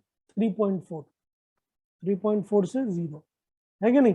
तो मैक्सिमम एनर्जी जो है वो लाइमन सीरीज में होती है, ये बात पक्का है। और लाइमन सीरीज की पहली लाइन 2 से 1 वाली होगी, दूसरी लाइन 3 से 1 वाली होगी, तीसरी लाइन 4 से 1 वाली होगी। तो पहली लाइन को हम बोलते हैं अल्फा लाइन या beta line, second line, third line gamma line, fourth line delta line, तो ये क्या है 1 2 3 4 होता है, अरेबिक में ABCD होता है, इंग्लिश में, ग्रीक में होता है अल्फा बीटा गामा डेल्टा। तो अगर कोई आपसे बोले beta line of Lyman series, तो मतलब क्या हुआ, सेकेंड लाइन की बात कर रहा है। तो सेकेंड लाइन मतलब 2 से 1 वाली नहीं, 3 से 1 वाली लाइन, ठीक है। तो इस टाइप से अल्फा बीटा गामा इन सब का इस्तेमाल हर एक सीरीज में होता है, ठीक है। तो पहली इंपॉर्टेंट बात, अगर आप 1 पे आ रहे हैं, ऊपर से किसी भी ऑर्बिट से 1 पे आ रहे हैं, तो आप लाइमन सीरीज के पार्ट हैं। लाइमन सीरीज में अलग अलग लाइंस आपको देखने को मिलेंगी। सबसे पहली लाइन सबसे कम एनर्जी डिफरेंस वाली 2 से 1 वाली है, और वो अल्फा लाइन कहलाती है, ठीक है। सेकंड नंबर पे एनर्जी वाली लाइन जो है वो 3 से 1 वाली है, और वो बीटा लाइन कहलाती है, ठीक है। सिमिलरली मैक्सिमम एनर्जी वाली लाइन कौन सी होगी लाइमन सीरीज में, जब आप इंफिनिटी के क्लोज से 1 पे आए, that means that will be equal to ionization energy 13.6 electron volt, ठीक है।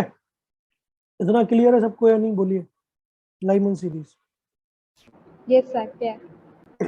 ठीक है, लाइमन सीरीज एनर्जी ज्यादा होने की वजह से अल्ट्रा वायलेट रीजन में बिलोंग करती है। अगला सीरीज क्या हो सकता है, जब आप कहीं भी किसी भी nth ऑर्बिट से 2 पे आए, सेकंड ऑर्बिट पे आए, तो 2 पे आने का जो ग्रीन कलर से मैंने दिखाया है आपको, सो आप 3 से 2 पे आ सकते हैं, 4 से 2 पे आ सकते हैं, 5 से 2 पे आ सकते हैं, 6 से 2 पे आ सकते हैं, इंफिनिटी से 2 पे आ सकते हैं। ये सारी नेट सम, ये सारी लाइंस का अरेंजमेंट क्या कहलाता है, बामर सीरीज, ठीक है। और बामर सीरीज जो है एनर्जी गैप कम होने की वजह से लेस एनर्जेटिक है, और ये विजिबल रेंज में बिलोंग करती है। इंपॉर्टेंट बात है, बामर सीरीज क्यों इंपॉर्टेंट है, क्योंकि बामर सीरीज विबजियोर के अंदर ही आती है, उसका लेमडा, दैट मीन्स आपको कलर देखने को मिलता है। तो जब कलर वाला कोई ट्रांजिशन हो, कि कोई ट्रांजिशन होके रेड कलर की लाइट इमिट कर रहा है या ब्लू कलर की लाइट इमिट कर रहा है, तो आपको समझ में आना चाहिए कि वो बामर सीरीज का पार्ट है। मतलब उसका एक n इक्वल टू 2 फिक्स है, और बाकी दूसरा n वेरी कर रहा है। क्लियर है बात, बोलिए। अगेन अल्फा बीटा गामा यहाँ भी आएंगे। पहली लाइन अल्फा लाइन कहलाएगी, दूसरी लाइन बीटा, तीसरी लाइन गामा। तो बामर सीरीज के लिए अल्फा लाइन कौन सी होगी, 3 से 2 वाली। बीटा लाइन कौन सी होगी, 4 से 2 वाली, ठीक है। क्लियर, बोलिए। Yes sir. इसके बाद अगर मैं 3 पे आने के सारे तरीकों को देखूं, तो जब आपको 3 पे आना है तो कम से कम 4 पे तो होना ही पड़ेगा। तो 4 से 3, 5 से 3, 6 से 3, n से 3, ये सब के सब जो है, ये सब कलेक्टिवली क्या कहलाते हैं, पाश्चन सीरीज, ठीक है। और पाश्चन सीरीज की एनर्जी और भी कम है। आप देख सकते हैं कि अब मैक्सिमम एनर्जी गैप 1.5 का ही रह गया है। बामर में मैक्सिमम एनर्जी गैप 3.4 का था, और लाइमन में मैक्सिमम एनर्जी गैप 13.6 का था। समझ में आई बात। तो अब एनर्जी गैप बहुत ही छोटा रह गया है, तो अब एनर्जी और भी कम है। तो अब रेड कलर से भी कम एनर्जी, मतलब आप कौन सी रेंज में चले गए, आप इंफ्रारेड रेंज में। तो इंपॉर्टेंट बात क्या है, लाइमन सीरीज एकमात्र सीरीज जो कि अल्ट्रावायलेट रीजन में पाई जाती है। बामर सीरीज एकमात्र सीरीज जो कि विजिबल रेंज में पाई जाती है। इसके अलावा जो पाश्चन है, ब्रैकेट है, फंड है, हम्फ्री है, कोई भी सीरीज है, वो सब की सब इंफ्रारेड रीजन में पाई जाती है, ठीक है। इंफ्रारेड, इंफ्रारेड, फार इंफ्रारेड, फार इंफ्रारेड, मतलब सब इंफ्रारेड के अंदर ही बाकी सीरीजेस खत्म हो जाती है, क्योंकि एनर्जी गैप अब बहुत ही छोटा हो गया, ठीक है। तो Paschen series n equal to 3 के लिए, ब्रैकेट नाम है n इक्वल टू 4 के लिए सेम तरीके से, और फंड नाम है n इक्वल टू 5 के लिए, हम्फ्री नाम है n इक्वल टू 6 के लिए, ठीक है। इंपॉर्टेंट क्या है, पहले 5 तो आपको याद होनी चाहिए क्योंकि एनसीईआरटी में लिखे हुए हैं, और सिंपल सी बात है 5 तक तो याद हो तो बढ़िया ही है। तो emission spectrum of hydrogen atom अलग अलग सीरीज में डिवाइडेड है। इन सारी सीरीज में लाइमन सीरीज सबसे ज्यादा एनर्जेटिक है, अल्ट्रा वायलेट रेंज में आती है। बामर सीरीज सेकंड नंबर पे है, विजिबल रेंज में आती है, इसकी अपनी इंपॉर्टेंस है। और रिमेनिंग बाकी जितनी भी सीरीज है आपके कोर्स में, आपके सिलेबस में, वो इंफ्रारेड रीजन में आती है, ठीक है। इसमें किसी को कोई भी दिक्कत है बताइए। No sir. No sir. No sir. ठीक, ओके। सो ये आपका बेसिक डायग्राम है, इसको आप बिल्कुल, मतलब आपको मैं भेज ही दूंगा, तो ये बिल्कुल सिंपल टर्म्स में है। रही बात नोट्स के फॉर्मेट में, तो नोट्स के फॉर्मेट में ऐसे आपको लिखना चाहिए कि लाइमन सीरीज क्या है। तो first spectral series of hydrogen spectrum, इसमें एक n की वैल्यू फिक्स है, n1 की वैल्यू 1 है, और n2 की वैल्यू क्या हो सकती है 2 3 4 5 6 7 अप टू इंफिनिटी। ठीक है, इसकी पहली लाइन या अल्फा लाइन क्या होगी 2 से 1, दूसरी लाइन 3 से 1, तीसरी लाइन 4 से 1। तो ये अल्फा बीटा गामा इसी ऑर्डर में आपको देखने को मिलेंगे, alpha line of Lyman series, beta line of Lyman series, gamma line of Lyman series. And अगली इंपॉर्टेंट बात जो आपको याद रखनी है वो क्या है, Lyman series belongs to ultraviolet region of electromagnetic spectrum. Clear है? ठीक, समझ में आ गया? Yes sir. Yes sir. Similarly आप बामर सीरीज के लिए भी इसी टाइप के नोट्स बना सकते हैं कि बामर सीरीज सेकंड सीरीज है हाइड्रोजन स्पेक्ट्रम की, इसमें n1 की वैल्यू 2 फिक्स है, और इमिशन स्पेक्ट्रम अगर चाहिए तो n2 की वैल्यू 2 से बड़ी होनी चाहिए।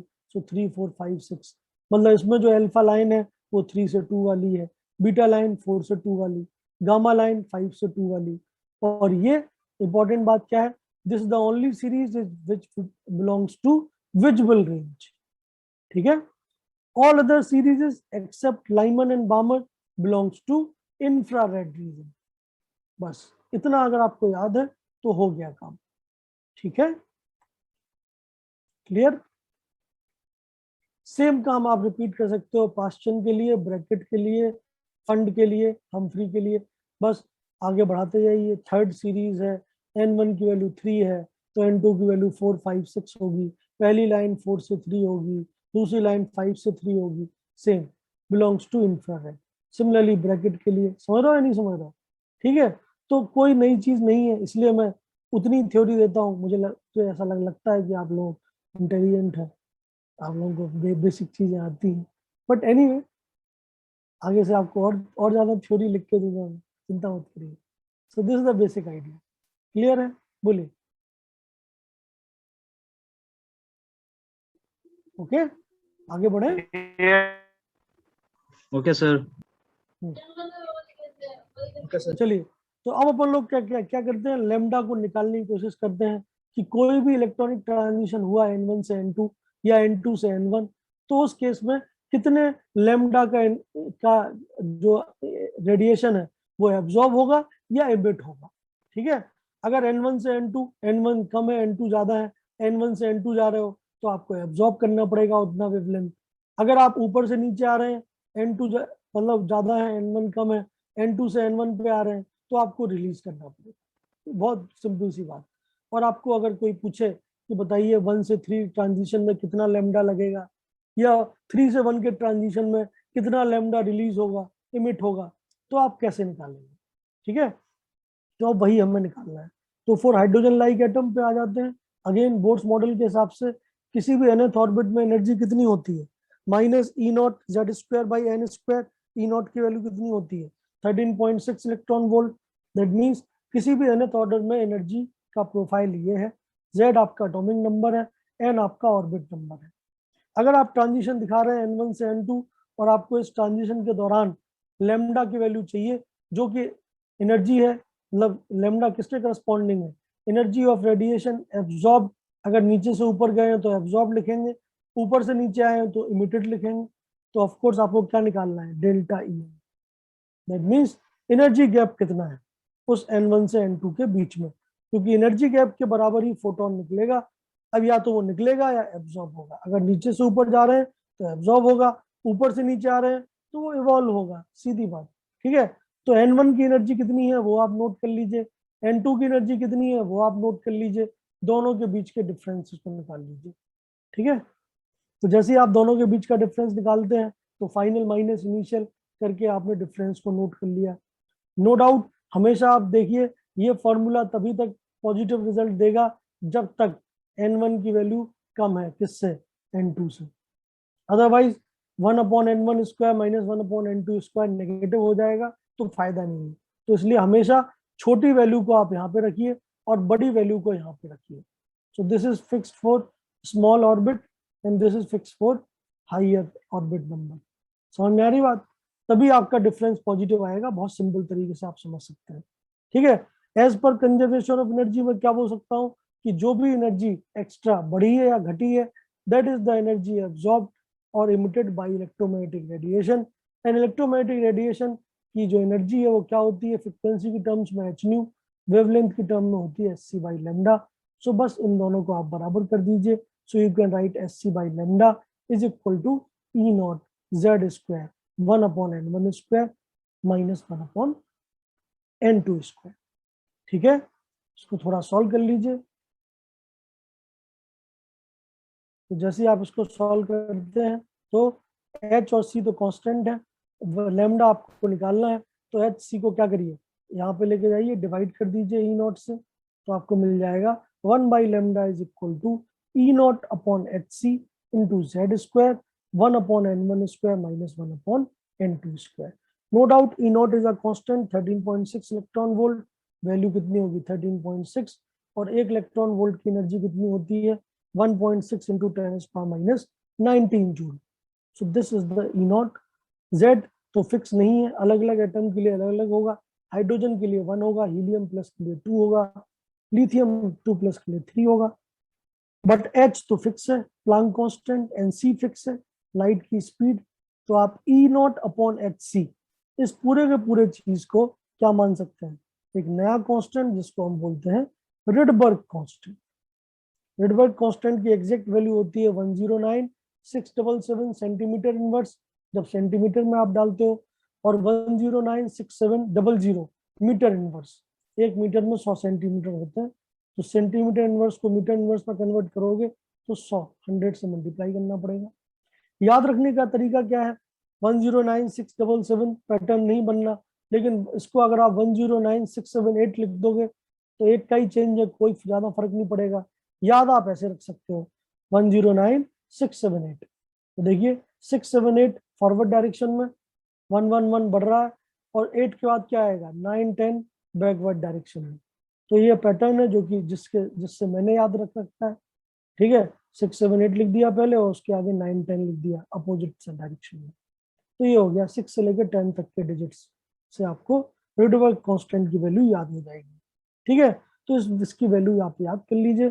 तो फॉर्मूला आपको क्या मिलेगा, 1/λ is equal to R H Z square bracket में 1/n1 square minus 1/n2 square. और 1/λ का ही दूसरा नाम क्या है, न्यू बार वेव नंबर। याद करिए वेव नंबर की वैल्यू कितनी लिखवाई थी मैंने, 1/λ। ठीक है, number of wavelengths per unit length, so that can also be represented by nu bar. So this is the final formula for any electronic transition in hydrogen atom. बोलिए, समझ में आया? Yes sir. तो ये फॉर्मूला आपको बिल्कुल याद रखना चाहिए, क्योंकि इससे आप किसी भी इलेक्ट्रॉनिक ट्रांजिशन के दौरान लैम्डा एब्जॉर्ब या लैम्डा इमिटेड की वैल्यू निकाल सकते हैं। ठीक है, चलिए, तो अब आप लोग काफी इंटेलिजेंट हो गए। इंटेलिजेंट तो आप लोग वैसे भी थे पहले से ही, ठीक है, लेकिन थोड़े और इंटेलिजेंट हो गए आप। तो क्यों ना, जब भी आप इंटेलिजेंट हो जाते हैं तो हम क्या करते हैं बताइए,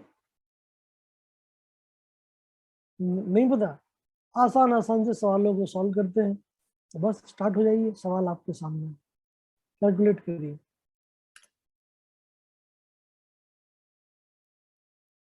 तो सवाल है, calculate the wavelength of radiation emitted when an electron falls from 4th stationary orbit in Lyman series in hydrogen atom। चलिए सॉल्व करिए सभी लोग, 2 मिनट का समय है आपके पास।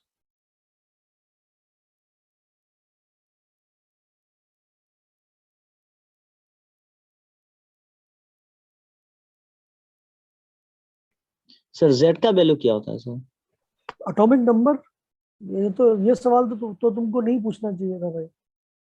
किसी भी एलिमेंट में जेड का नंबर, जेड क्या होता है एटॉमिक नंबर, ए क्या होता है एटॉमिक मास, एलिमेंट की जनरल रिप्रेजेंटेशन। किसी भी एलिमेंट को हम कैसे रिप्रेजेंट करते हैं, जैसे कार्बन है C12, तो ये होता है एटॉमिक नंबर Z, ये होता है एटॉमिक मास A।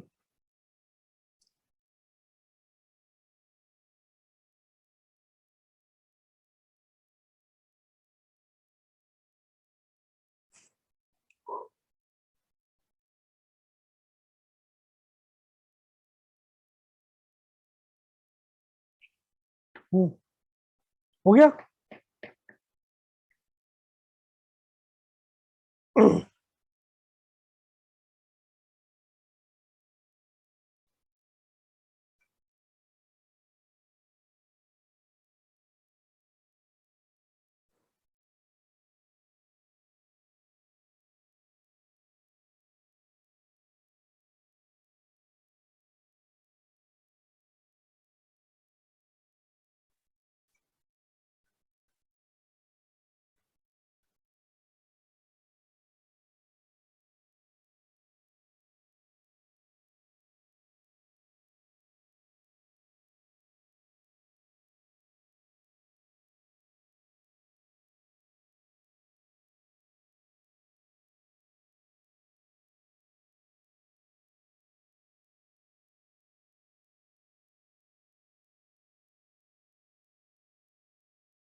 सर 9.7। 9.7 अकेला थोड़ी ना आएगा, कुछ और आएगा साथ में, मल्टीप्लाई डिवाइड।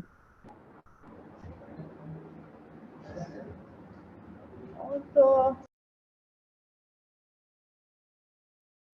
चलिए, तो अभी तक हो जाना चाहिए था। बहुत ही आसान सा सवाल है आपके पास, तो देखते हैं कि कैसे अपन लोग इसको सॉल्व करेंगे। 9.7 into 10 to the power minus 8. आगे मीटर, किलोमीटर, सेंटीमीटर, क्या? Sir metre. बिल्कुल सही बात, यही आना चाहिए और ये बिल्कुल है। देखते हैं, तो ये आपके पास तो क्या क्या गिवन है। सबसे पहले जब भी सवाल मिले उसको आपको एक बार पढ़ के उसका सारा डेटा निकाल लेना चाहिए। ठीक है, पूरा डेटा निकाल के एक जगह पर रख दो। तो क्या गिवन है, वेवलेंथ निकालना है, लैम्डा क्या है, और क्या गिवन है, when electron falls from fourth stationery state. तो फोर्थ स्टेशनरी ऑर्बिट का मतलब n2 की वैल्यू है 4, मतलब किसी भी एक ऑर्बिट की वैल्यू 4 है। और जैसे उसने लाइमन सीरीज बोला तो n1 की वैल्यू 1, छोटा ऑर्बिट, जो छोटा है वो n1 है, जो बड़ा है वो n2 है, सीधी बात। इन हाइड्रोजन एटम, जैसे उसने हाइड्रोजन एटम बोला z की वैल्यू 1, फॉर्मूला लगा दीजिए। सो फॉर्मूला आएगा 1/λ and that is equal to RH z square 1/1 square minus 1/4 square. RH z की वैल्यू 1 है, डाल दिया, n1 square minus n2 square 15 RH/16। तो ये हो गया। वेवलेंथ निकालना था तो लैम्डा की वैल्यू आ जाएगी 16 डिवाइड बाई 15 RH। तो 16 डिवाइड बाई 15 RH को आप डाल दीजिए। सो 109678 सेंटीमीटर में। मैंने अगर सेंटीमीटर लिया तो मेरा आंसर सेंटीमीटर में आएगा। अगर आपको मीटर में चाहिए तो 00 ले लीजिए, तो मीटर में आंसर आएगा। फाइनली आंसर आना चाहिए इतना, 9.7 इंटू 10⁻⁸ मीटर। बिल्कुल सही है, यही जवाब है। ठीक है, हो गया सॉल्व। ठीक, तो आई थिंक बहुत सारे लोगों का सही होगा ये सवाल। ओके, ठीक। सिमिलरली अगले 2 सवाल है, इनको भी जरा जरा ट्राई करिए, देखिए आपसे हो पा रहे हैं या नहीं।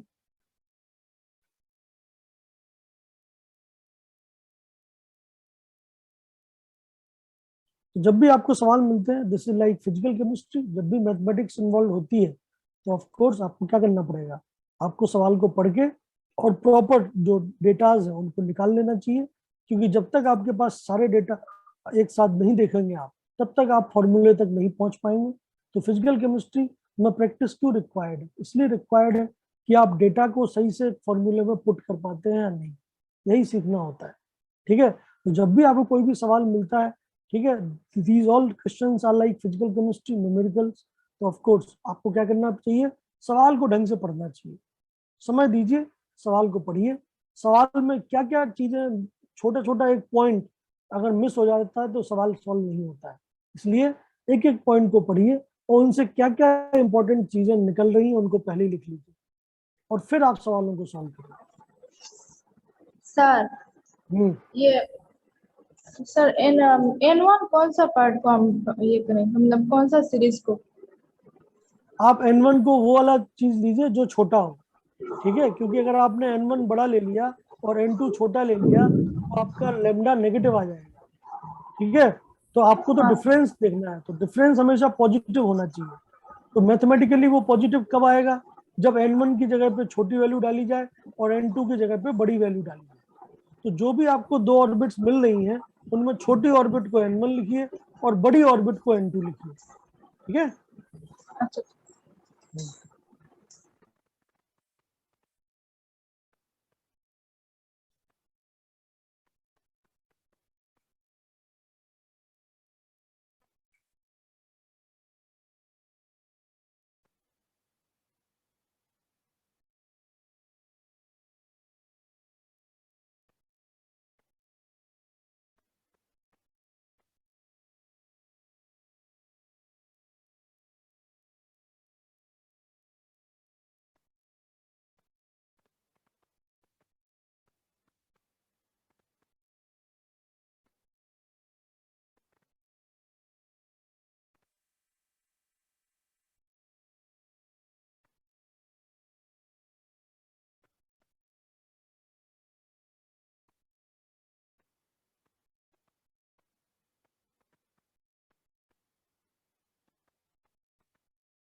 पहला वाला हो गया सबका?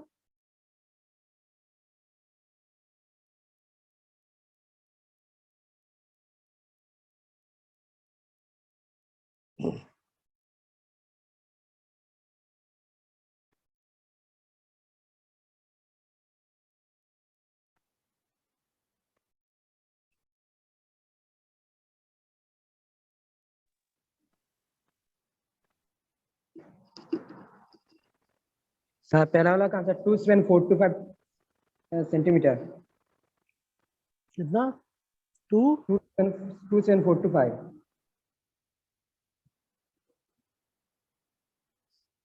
चलिए जो भी है, वेरी गुड, सॉल्व किया आपने।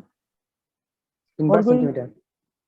ठीक है, देखिए आप लोगों ने 2 साल में यही सीखा होगा कि भैया फिजिकल केमिस्ट्री और न्यूमेरिकल क्वेश्चंस पे अगर आपको एक्सपर्टाइज चाहिए तो आपको क्या चाहिए, प्रैक्टिस। और प्रैक्टिस का मतलब ये होता है कि भैया कोशिश करना है आपको, ठीक है, आंसर सही आए नहीं आए दैट डजंट मैटर, बट हाँ आपकी तरफ से क्वेश्चन जरूर होनी चाहिए। ठीक है, तो कोशिश करिए, आंसर सही आएगा, आज नहीं आएगा कल आएगा, बट आएगा जरूर। ठीक, जैसे आपके कंसेप्ट क्लियर हो जाएंगे आंसर आने लग जाएंगे। एनीवे, तो ट्राई करना इज वेरी इंपॉर्टेंट। सो आप ट्राई करिए, विदाउट ट्राई करने से अगर आप जाएंगे तो दिक्कत होगी आपको। हाँ, तो नजमा बेगम जी ने आंसर दे दिया है सेंटीमीटर की फॉर्म में, और एक एक भाई साहब ने भी आंसर दे दिया है, ठीक है, कुछ कुछ बोला है उन्होंने। एनीवे, चलिए, तो अगर मैं आपकी जगह पे होता तो मैं कैसे सवाल को समझता। पहले सवाल की बात कर रहा हूँ मैं इस सवाल में। सबसे पहले मैं सवाल को पढ़ता, मुझे क्या निकालना है, वेव नंबर, इंपॉर्टेंट। मुझे अब लेमडा नहीं निकालना है, मुझे 1/λ ही निकालना है। समझ में आई बात? तो जितने लोगों ने वेवलेंथ निकाल दिया है उनका आंसर तो वैसे ही गलत हो जाएगा। तो इंपॉर्टेंट बात है, सवाल पढ़ना इज वेरी इंपॉर्टेंट, तो इसलिए मैंने बोला। ठीक है, आप गलत आंसर निकाल दोगे। वेव नंबर निकालना है, मतलब लेमडा की वैल्यू नहीं निकालनी है, 1/λ की वैल्यू निकालनी है, पहली चीज। फॉर द शॉर्टेस्ट वेवलेंथ, अब ये एक इंपॉर्टेंट बात है, शॉर्टेस्ट वेवलेंथ का क्या मतलब है। तो शॉर्टेस्ट वेवलेंथ का मतलब, अगर लेमडा मिनिमम है तो न्यू मैक्सिमम है, मतलब एनर्जी गैप मैक्सिमम होना चाहिए। ठीक है, मतलब सबसे बड़े एनर्जी गैप की वेवलेंथ की बात चल रही है, पहली चीज। कौन सी सीरीज में? बार्मर सीरीज में, मतलब n की वैल्यू फिक्स है 2, तो 2 से सबसे बड़े एनर्जी गैप का ट्रांजिशन कौन सा वाला होगा, आप देख लीजिए, ऊपर डायग्राम बना हुआ था। तो अगर मैं बार्मर सीरीज को मैंने फिक्स कर दिया, ठीक है, this is your Barmer series. देखिए, अब बार्मर सीरीज में सबसे बड़ा एनर्जी गैप कौन सा मिलेगा आपको, जब आप इंफिनिटी से 2 पे आएंगे, सीधी बात, इससे बड़ा एनर्जी गैप आपको नहीं मिलेगा। अगर एनर्जी मैक्सिमम है तो लेमडा मिनिमम है। आपसे शॉर्टेस्ट लेमडा पूछा गया है, मतलब आपको किस ट्रांजिशन के बराबर एनर्जी का गैप देखना है, इंफिनिटी से 2। अगर आपसे लॉन्गेस्ट वेवलेंथ पूछा जाता, लॉन्गेस्ट मतलब सबसे बड़ी वेवलेंथ, सबसे बड़ी वेवलेंथ का मतलब एनर्जी गैप सबसे छोटा, तब आप अल्फा लाइन की बात करते, 3 से 2 वाला। ठीक है, बट अभी आपसे क्या पूछा जा रहा है, शॉर्टेस्ट वेवलेंथ। तो shortest wavelength in Barmer series, that means infinity से 2। तो n1 की वैल्यू हो जाएगी 2, n2 की वैल्यू हो जाएगी इंफिनिटी। जैसे ही आप इतना समझ गए, सवाल आपका सॉल्व हो गया। लेकिन अगर आप इतना नहीं समझेंगे तो फिर सवाल सॉल्व करने में बहुत दिक्कतें आएंगी। ठीक है, पहली चीज आपको वेव नंबर निकालना है। दूसरी चीज, शॉर्टेस्ट वेवलेंथ का मतलब पता होना चाहिए। शॉर्टेस्ट वेवलेंथ का मतलब energy gap maximum, energy gap maximum वो भी बार्मर सीरीज में, तो 2 और इंफिनिटी। ठीक है, 2 छोटा है, इंफिनिटी बड़ा होता है, तो तुरंत आपने शॉर्टेस्ट वेवलेंथ के लिए क्या लगा, lambda minimum, energy maximum, n1 की वैल्यू 2, n2 की वैल्यू इंफिनिटी, फॉर्मूला लगा दीजिए। So 1/λ minimum is equal to RHZ square, 1/2 square minus 1/इंफिनिटी स्क्वायर। 1/इंफिनिटी होता है 0, तो वो तो 0 हो गया, 1/4 हो गया। सो 1/λ मिनिमम इज RH/4। ठीक है, अब बस RH की वैल्यू आप डाल दीजिए, तो RH की वैल्यू, तो RH की वैल्यू यहीं पर डाल दीजिए। आपको यही निकालना है, लेमडा मिनिमम नहीं निकालना था, आपको केवल वेव नंबर निकालना है। तो बस RH की वैल्यू जो भी लिखे वो डाल दीजिए और आंसर निकाल लीजिए। तो क्या आंसर आएगा, this is equal to 1096780 divide by 4। Metre cancel हो जाएगा, वेव नंबर तो नंबर होता है, यूनिट नहीं होता है। ठीक है, लेकिन अगर यहीं पे आपसे पूछा जाता कि वेवलेंथ कितना है, तो वेवलेंथ के लिए आपको इसको उल्टा करना पड़ता, जो मैंने अगले पेज पे करके दिखाया है। ठीक है, क्लियर? तो ये आपका आंसर। वेव वेव नंबर क्या होता है, number of wavelength per unit length. समझ में आ रही बात? तो number of wavelength per unit length मतलब नंबर होगा, नंबर की कोई यूनिट नहीं होता। ठीक है, मतलब कितनी वेव्स बनेंगी 1 मीटर डिस्टेंस में, that is known as wave number. So इतनी वेव्स बनेंगी। सॉल्व कर लीजिए इसको, क्या आ जाएगा, 4 2 8, 2 बचेगा, 7 टाइम्स, 1 बचेगा, 4 टाइम्स, 0 1 टाइम्स, 3 बचेगा, 9 टाइम्स, 2 बचेगा, 5 0। इतनी वेव्स बनेंगी 1 मीटर में। So this will be your answer. ठीक है, क्लियर? अब अगर कोई आपसे पूछे कि नहीं, आप तो इसी सवाल में कोई आपसे वेवलेंथ पूछ सकता था, फ्रीक्वेंसी पूछ सकता था, तब आपको फिर थोड़ा उल्टा करना पड़ता, तब आप लेमडा निकालते, जो कि मैंने आगे लिख रखा है। अगर लेमडा कोई आपसे पूछेगा तो फिर आपको उल्टा करना पड़ेगा, 4/RH वो इतना आएगा, और वो मीटर्स में है। समझ में आया सबको? बोलिए, किसी को कोई दिक्कत?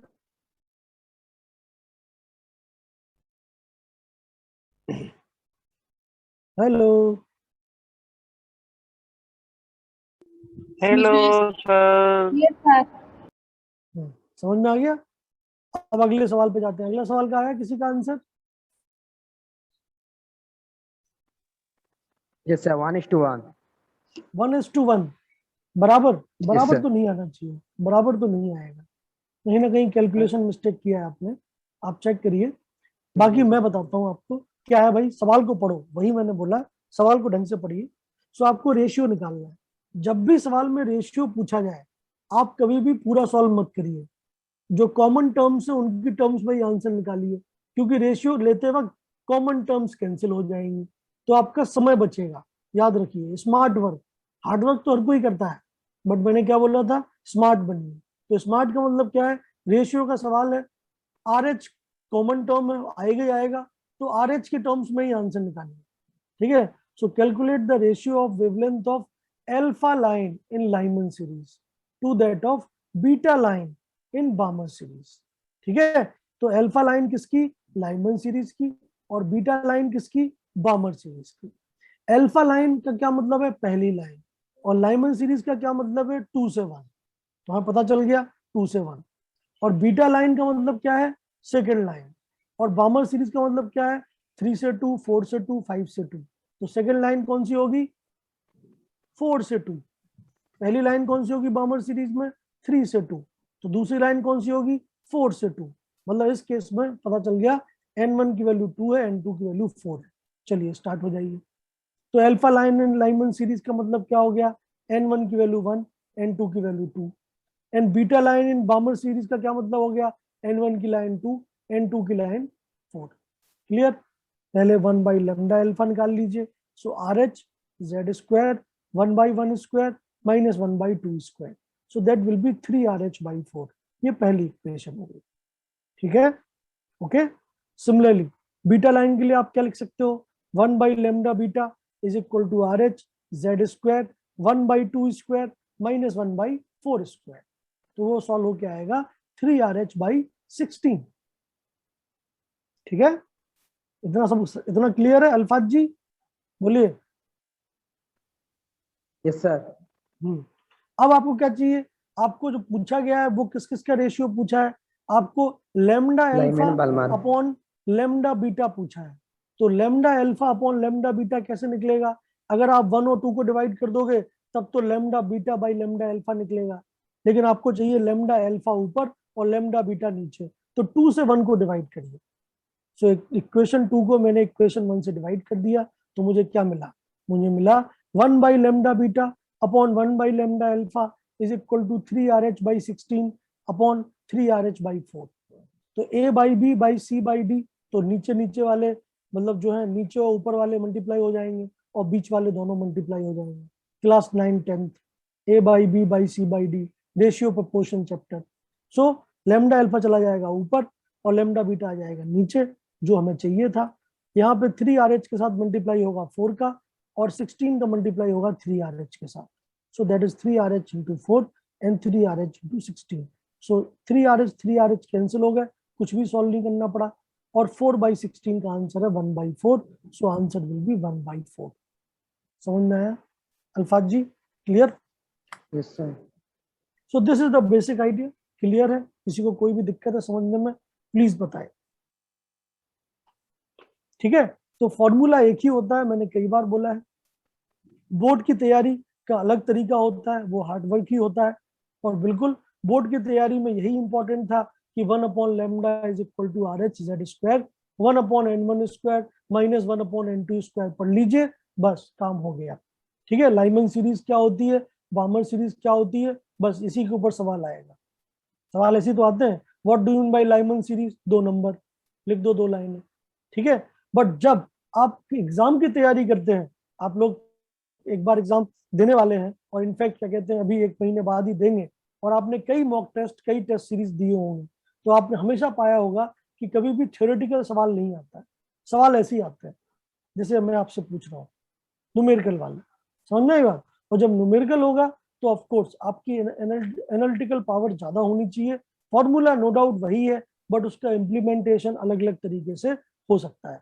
अब यही सेम सवाल जो अभी लास्ट में मैंने एक्सप्लेन किया, कई लोग मेहनत करते, RH की वैल्यू डालते और पहले लैम्डा अल्फा निकालते एग्जैक्ट वैल्यू, और बाद में लैम्डा बीटा निकालते एग्जैक्ट वैल्यू, और फिर उन दोनों को डिवाइड करते और सॉल्व करते पूरा, और हो सकता है उनको आंसर तक नहीं पहुंच पाते। लेकिन सोचिए, जो आदमी थोड़ा स्मार्ट है उसने कितने आसानी से क्या किया, उसने पूरा सॉल्व किया ही नहीं, उसने कॉमन टर्म्स में ही दोनों की वैल्यू निकाल ली, और देखिए कॉमन टर्म्स सारे कैंसिल हो गए, कितने आसानी से आंसर आ गया। ठीक है, तो यही अप्रोच में डिफरेंस है, और यही आपकी सोच में भी डिफरेंस होना चाहिए। अब आपको बोर्ड का एग्जाम तो देना नहीं है, तो अप्रोच आपकी थ्योरेटिकल नहीं होनी चाहिए, अप्रोच आपकी प्रैक्टिकल होनी चाहिए। ठीक है, 3 साल की पूरी मेहनत को 3 घंटे में आपको दिखाना है। You need to be smart, सीधी बात। ठीक है, थ्योरी पढ़ के आंसर मतलब सवाल सॉल्व नहीं होंगे, नो डाउट सवाल सॉल्व करने के लिए थ्योरी चाहिए, बेस तो चाहिए, but practice is the important thing जो आपको सक्सेसफुल बनाएगा। तो प्रैक्टिस जब आप करेंगे तो आपको पता चलेगा कैसे मैं समय को कम कर सकता हूँ, कैसे मैं मिनिमम टाइम में मैक्सिमम नंबर ला सकता हूँ। ठीक है, क्योंकि एग्जाम के अंदर अगर आपने 1 मिनट भी बचाया तो वो नंबर है। ठीक है, आप कोई नया सवाल सॉल्व कर पाएंगे, अदरवाइज तो दिक्कत ही होगी। ठीक है, 1 मिनट रुकिएगा। चलिए, जब तक आप लोग अगला सवाल ट्राई करिए।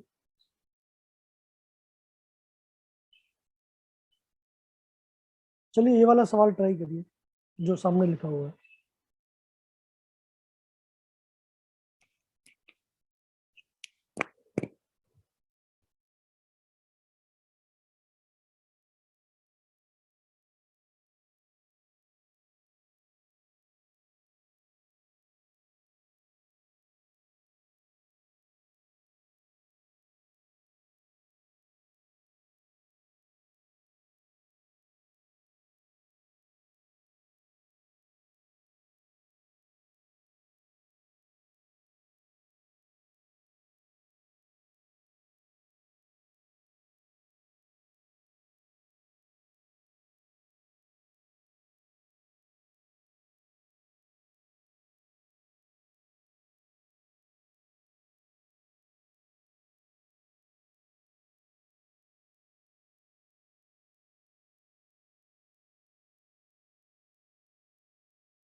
हो गया?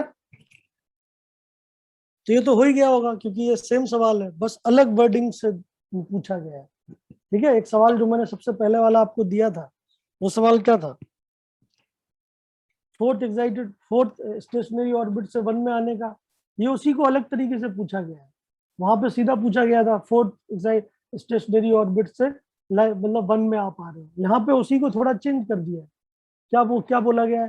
Calculate the wavelength of radiation emitted producing a line in Lyman series when the electron falls from third excited state. Third excited state का मतलब क्या हो गया? n = 4। और लाइमन सीरीज का मतलब क्या हो गया? n = 1। तो 4 से 1 पे आने का ही तो पूछा है, तो ये तो पहला सवाल था जो आपने सॉल्व किया है, तो आंसर तो वही आएगा। कितना आया था आंसर पहले सवाल का? 9.7 × 10⁻⁸ सेम। ठीक है, तो आप समझिए कि सवालों का जो तरीका है, पूछने का तरीके पे भी सवाल अलग टाइप से दिख सकता है। ठीक है, तो इंपॉर्टेंट बात होती है कि सवाल को पढ़ के एग्जैक्ट अननोन को पहचानना कि मुझे क्या चाहिए और एग्जैक्ट नोन वैल्यूज क्या है। ये सबसे पहला स्टेप होना चाहिए आपका जब भी आप कोई सवाल सॉल्व करें। ठीक है, तो सवाल को पढ़ के क्या क्या चीजें मुझे गिवन है, तो मुझे जैसे ही मैंने लाइमन सीरीज पढ़ा, n1 की वैल्यू 1 हो गई, थर्ड एक्साइटेड स्टेट पढ़ा, n2 की वैल्यू 4 हो गई, और क्या निकालना है? वेवलेंथ, लैम्डा निकालना है। सॉल्व कर लिया मैंने, आ गया मेरा आंसर। क्लियर? समझ में आई बात है? नहीं आई? बोलो, होगा या नहीं?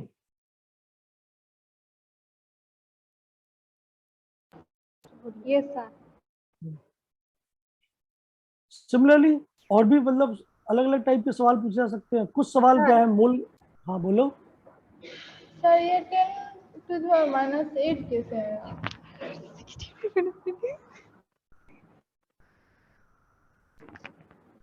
ओ पॉइंट्स को सामने लेके आओ, सॉरी सर।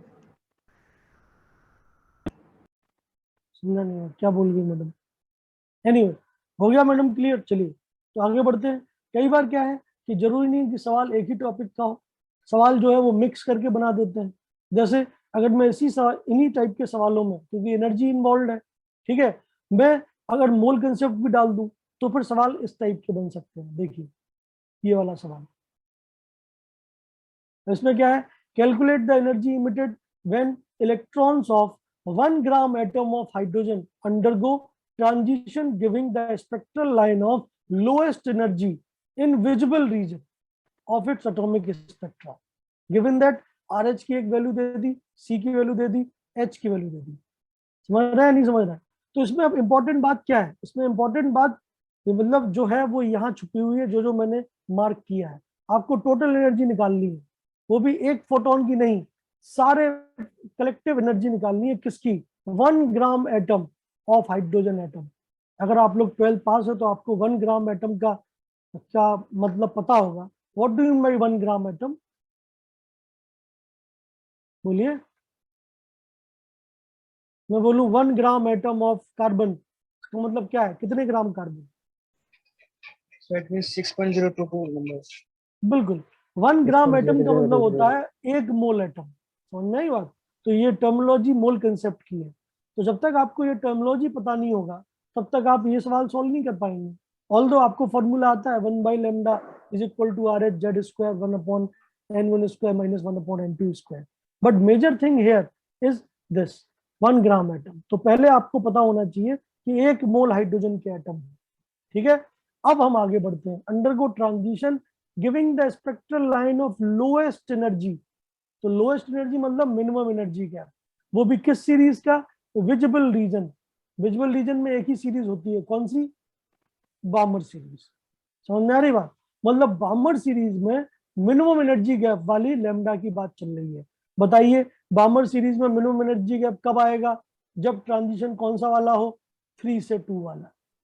समझ में आ रही बात? तो 3 से 2 वाले ट्रांजिशन की बात चल रही है 1 मोल एटम की। तो सबसे पहले आप क्या करोगे?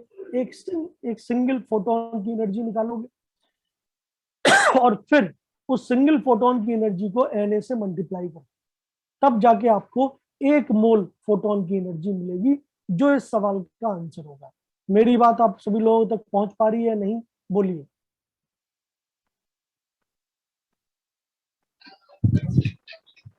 हाँ सर। हुसैन जी, अल्फाज जी, समझ में आया मैं क्या बोला? Yes sir. ओके, सो बस सबसे पहले आप 1 फोटोन की एनर्जी निकालिए, वो भी lowest energy in Balmer series, मतलब 3 से 2। तो n1 की वैल्यू ले लीजिए 2 और n2 की वैल्यू ले लीजिए 3। तो मैं सिंगल एक पर्टिकुलर ट्रांजिशन के लिए, एक एटम के लिए 1 बाई लेमडा लिख सकता हूँ RH that square 1/2 square minus 1/3 square. तो यहाँ से 1 बाई लेमडा मिलेगा 5 RH बाई 36। सॉल्व करने की अभी जरूरत नहीं है, सॉल्व लास्ट में करिएगा, ठीक है, अदरवाइज मल्टीप्लाई डिवाइड और ज्यादा बढ़ जाएंगे। तो मैंने ये पहली इक्वेशन मान लिया। एनर्जी क्या होती है? एनर्जी ऑफ फोटोन होती है hc by lambda. 1 by lambda की वैल्यू आपको पता है, तो उसमें hc से और मल्टीप्लाई कर दीजिए।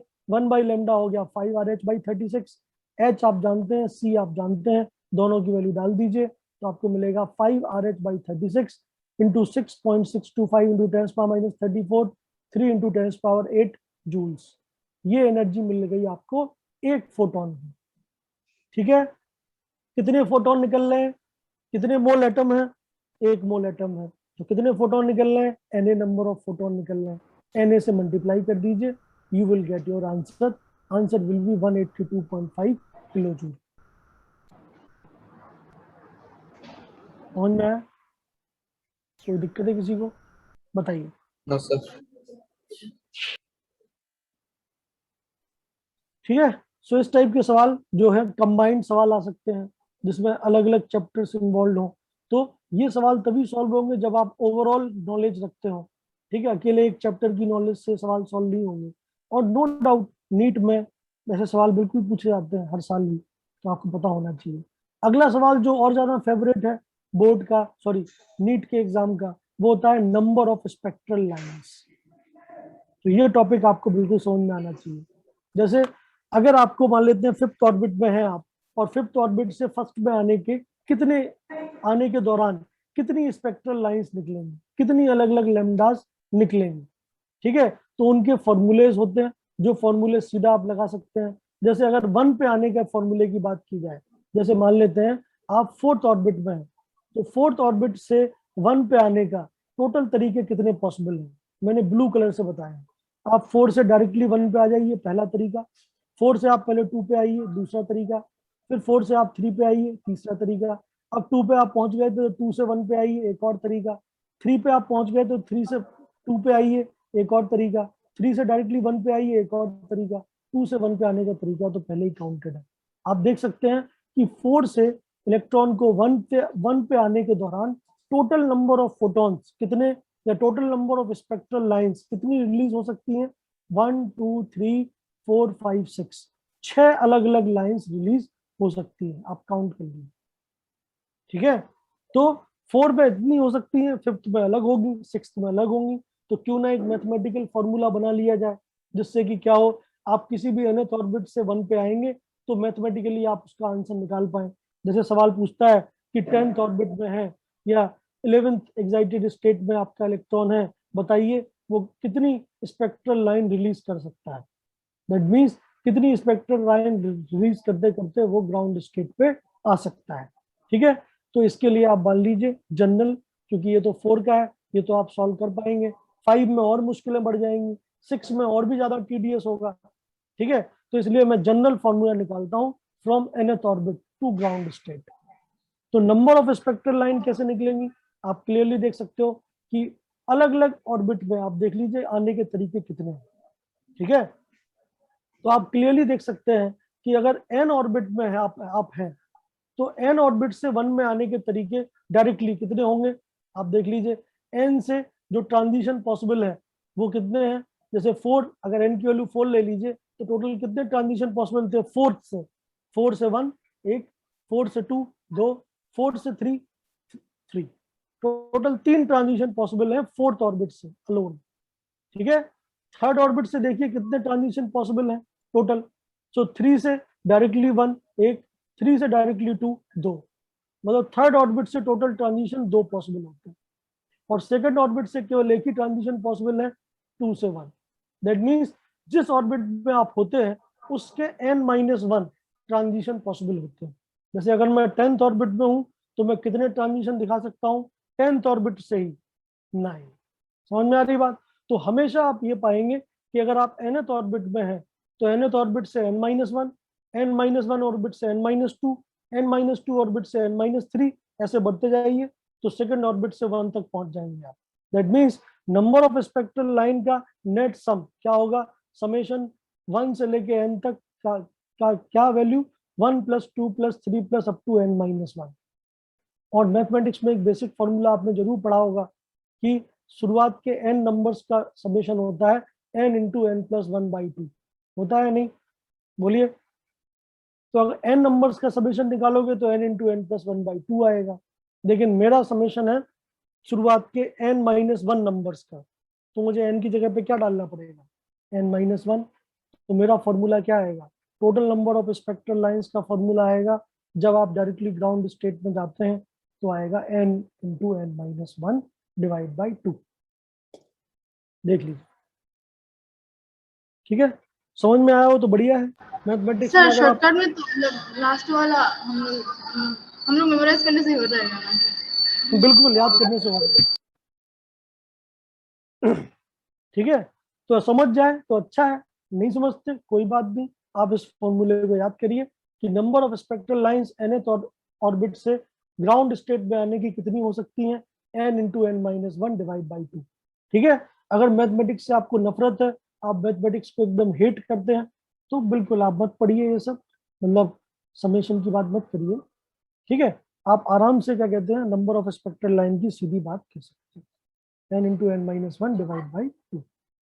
ठीक है, क्लियर है, बोलिए।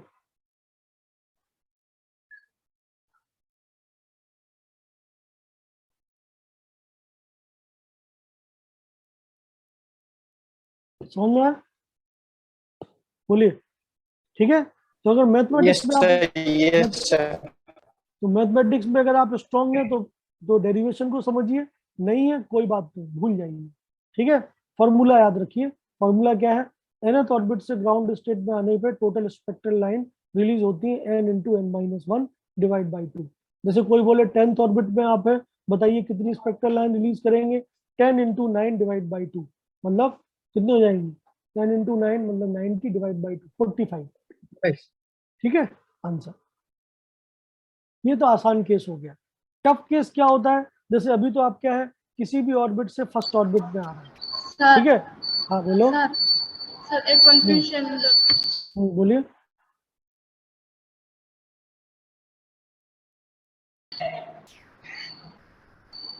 बोलिए क्या कंफ्यूजन है।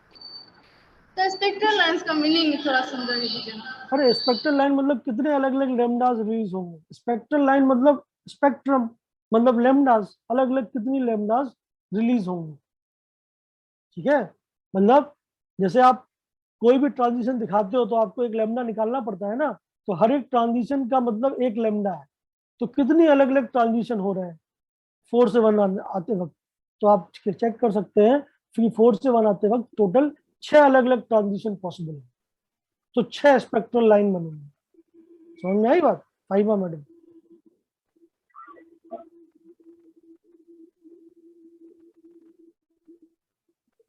फाइमा इकबाल मैडम बोलिए, ठीक है।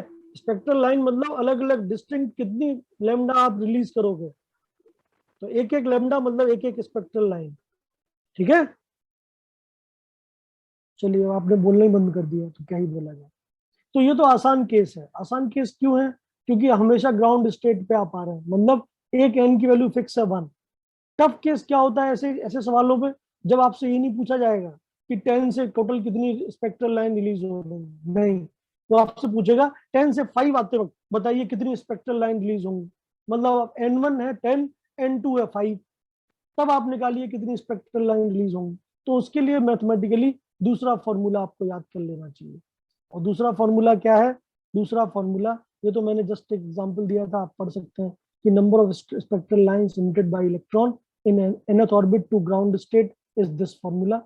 अब मान लेते हैं आप 6th ऑर्बिट में है, तो टोटल कितनी स्पेक्ट्रल लाइन रिलीज करेंगे, 6 × 5 / 2 मतलब 15, ठीक है। एक सवाल भी आप देख सकते हैं अलग अलग ऑर्बिट्स में, जैसे 4th एक्साइटेड स्टेट में है तो n की वैल्यू 5 हो गई, सो 5 × 4/2 10 आंसर हो गया। अगर आप 2021 ऑर्बिट में है तो टोटल स्पेक्ट्रल लाइन कितनी रिलीज होंगी, 2021 × 2020 / 2 सॉल्व कर लीजिएगा। अगर आप 10th ऑर्बिट में है तो कितनी होंगी 45। अगर आप 6th ऑर्बिट है टू विजिबल रेंज, तो ये सवाल आप सॉल्व नहीं कर पाएंगे अब अभी डी वाला पार्ट, ABC तो सॉल्व हो जाएंगे, सीधा फॉर्मूला है n into n minus one divide by 2। लेकिन जब ये पूछा जाएगा आपसे कि calculate the number of spectral lines released when electron is present in 6 orbit and jumps to visible range, visible range का मतलब बामर सीरीज, मतलब सेकंड ऑर्बिट। तो फर्स्ट ऑर्बिट नहीं, अब सेकंड ऑर्बिट में आपको लाइंस बतानी है, तब आपको एक अलग फॉर्मूला डिराइव करना पड़ेगा। और वो डेरिवेशन ऑफ कोर्स जब आपको सिंपल डेरिवेशन में दिक्कत है तो आप सीधा फॉर्मूला याद करिए।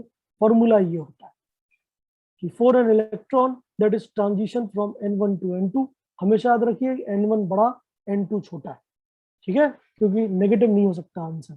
तो जो बड़ी है वैल्यू वो n1 मानिए, जो छोटी है वैल्यू वो n2 मानिए। तो कोई बोल रहा है 6 से 2, तो 6 बड़ा है और 2 छोटा है, ठीक है। तो फॉर्मूला होता है n1 माइनस n2, ठीक है, दोनों का डिफरेंस, और अगले ब्रैकेट में n1 minus n2 difference plus 1 divide by 2, ठीक है।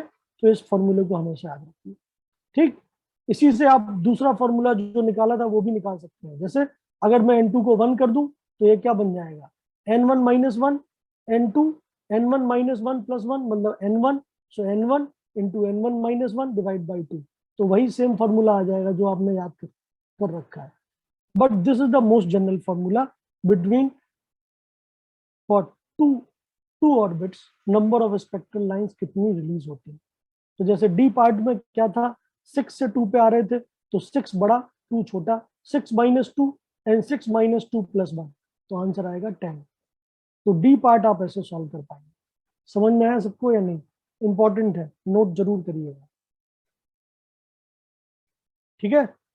तो 2 फॉर्मूले मैंने आपको बताए, एक तो जो किताबों में लिखा हुआ है, ठीक है, n into n minus 1/2।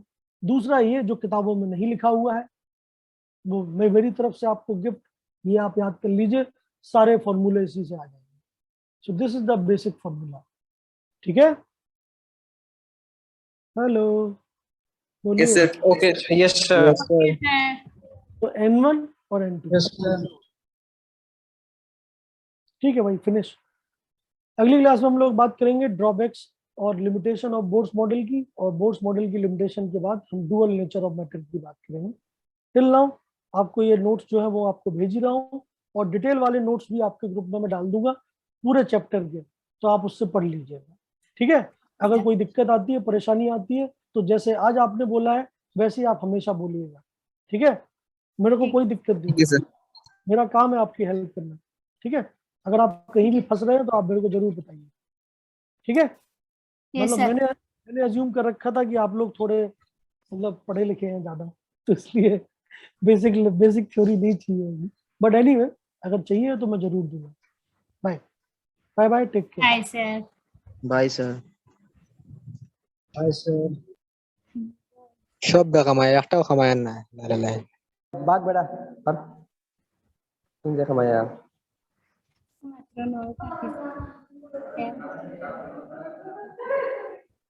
Bulla class 9 এ গিয়া পড়ো এখন ওই ওই তুমি দেখ মুখ কিটা করো নি এটা আটা মানিবা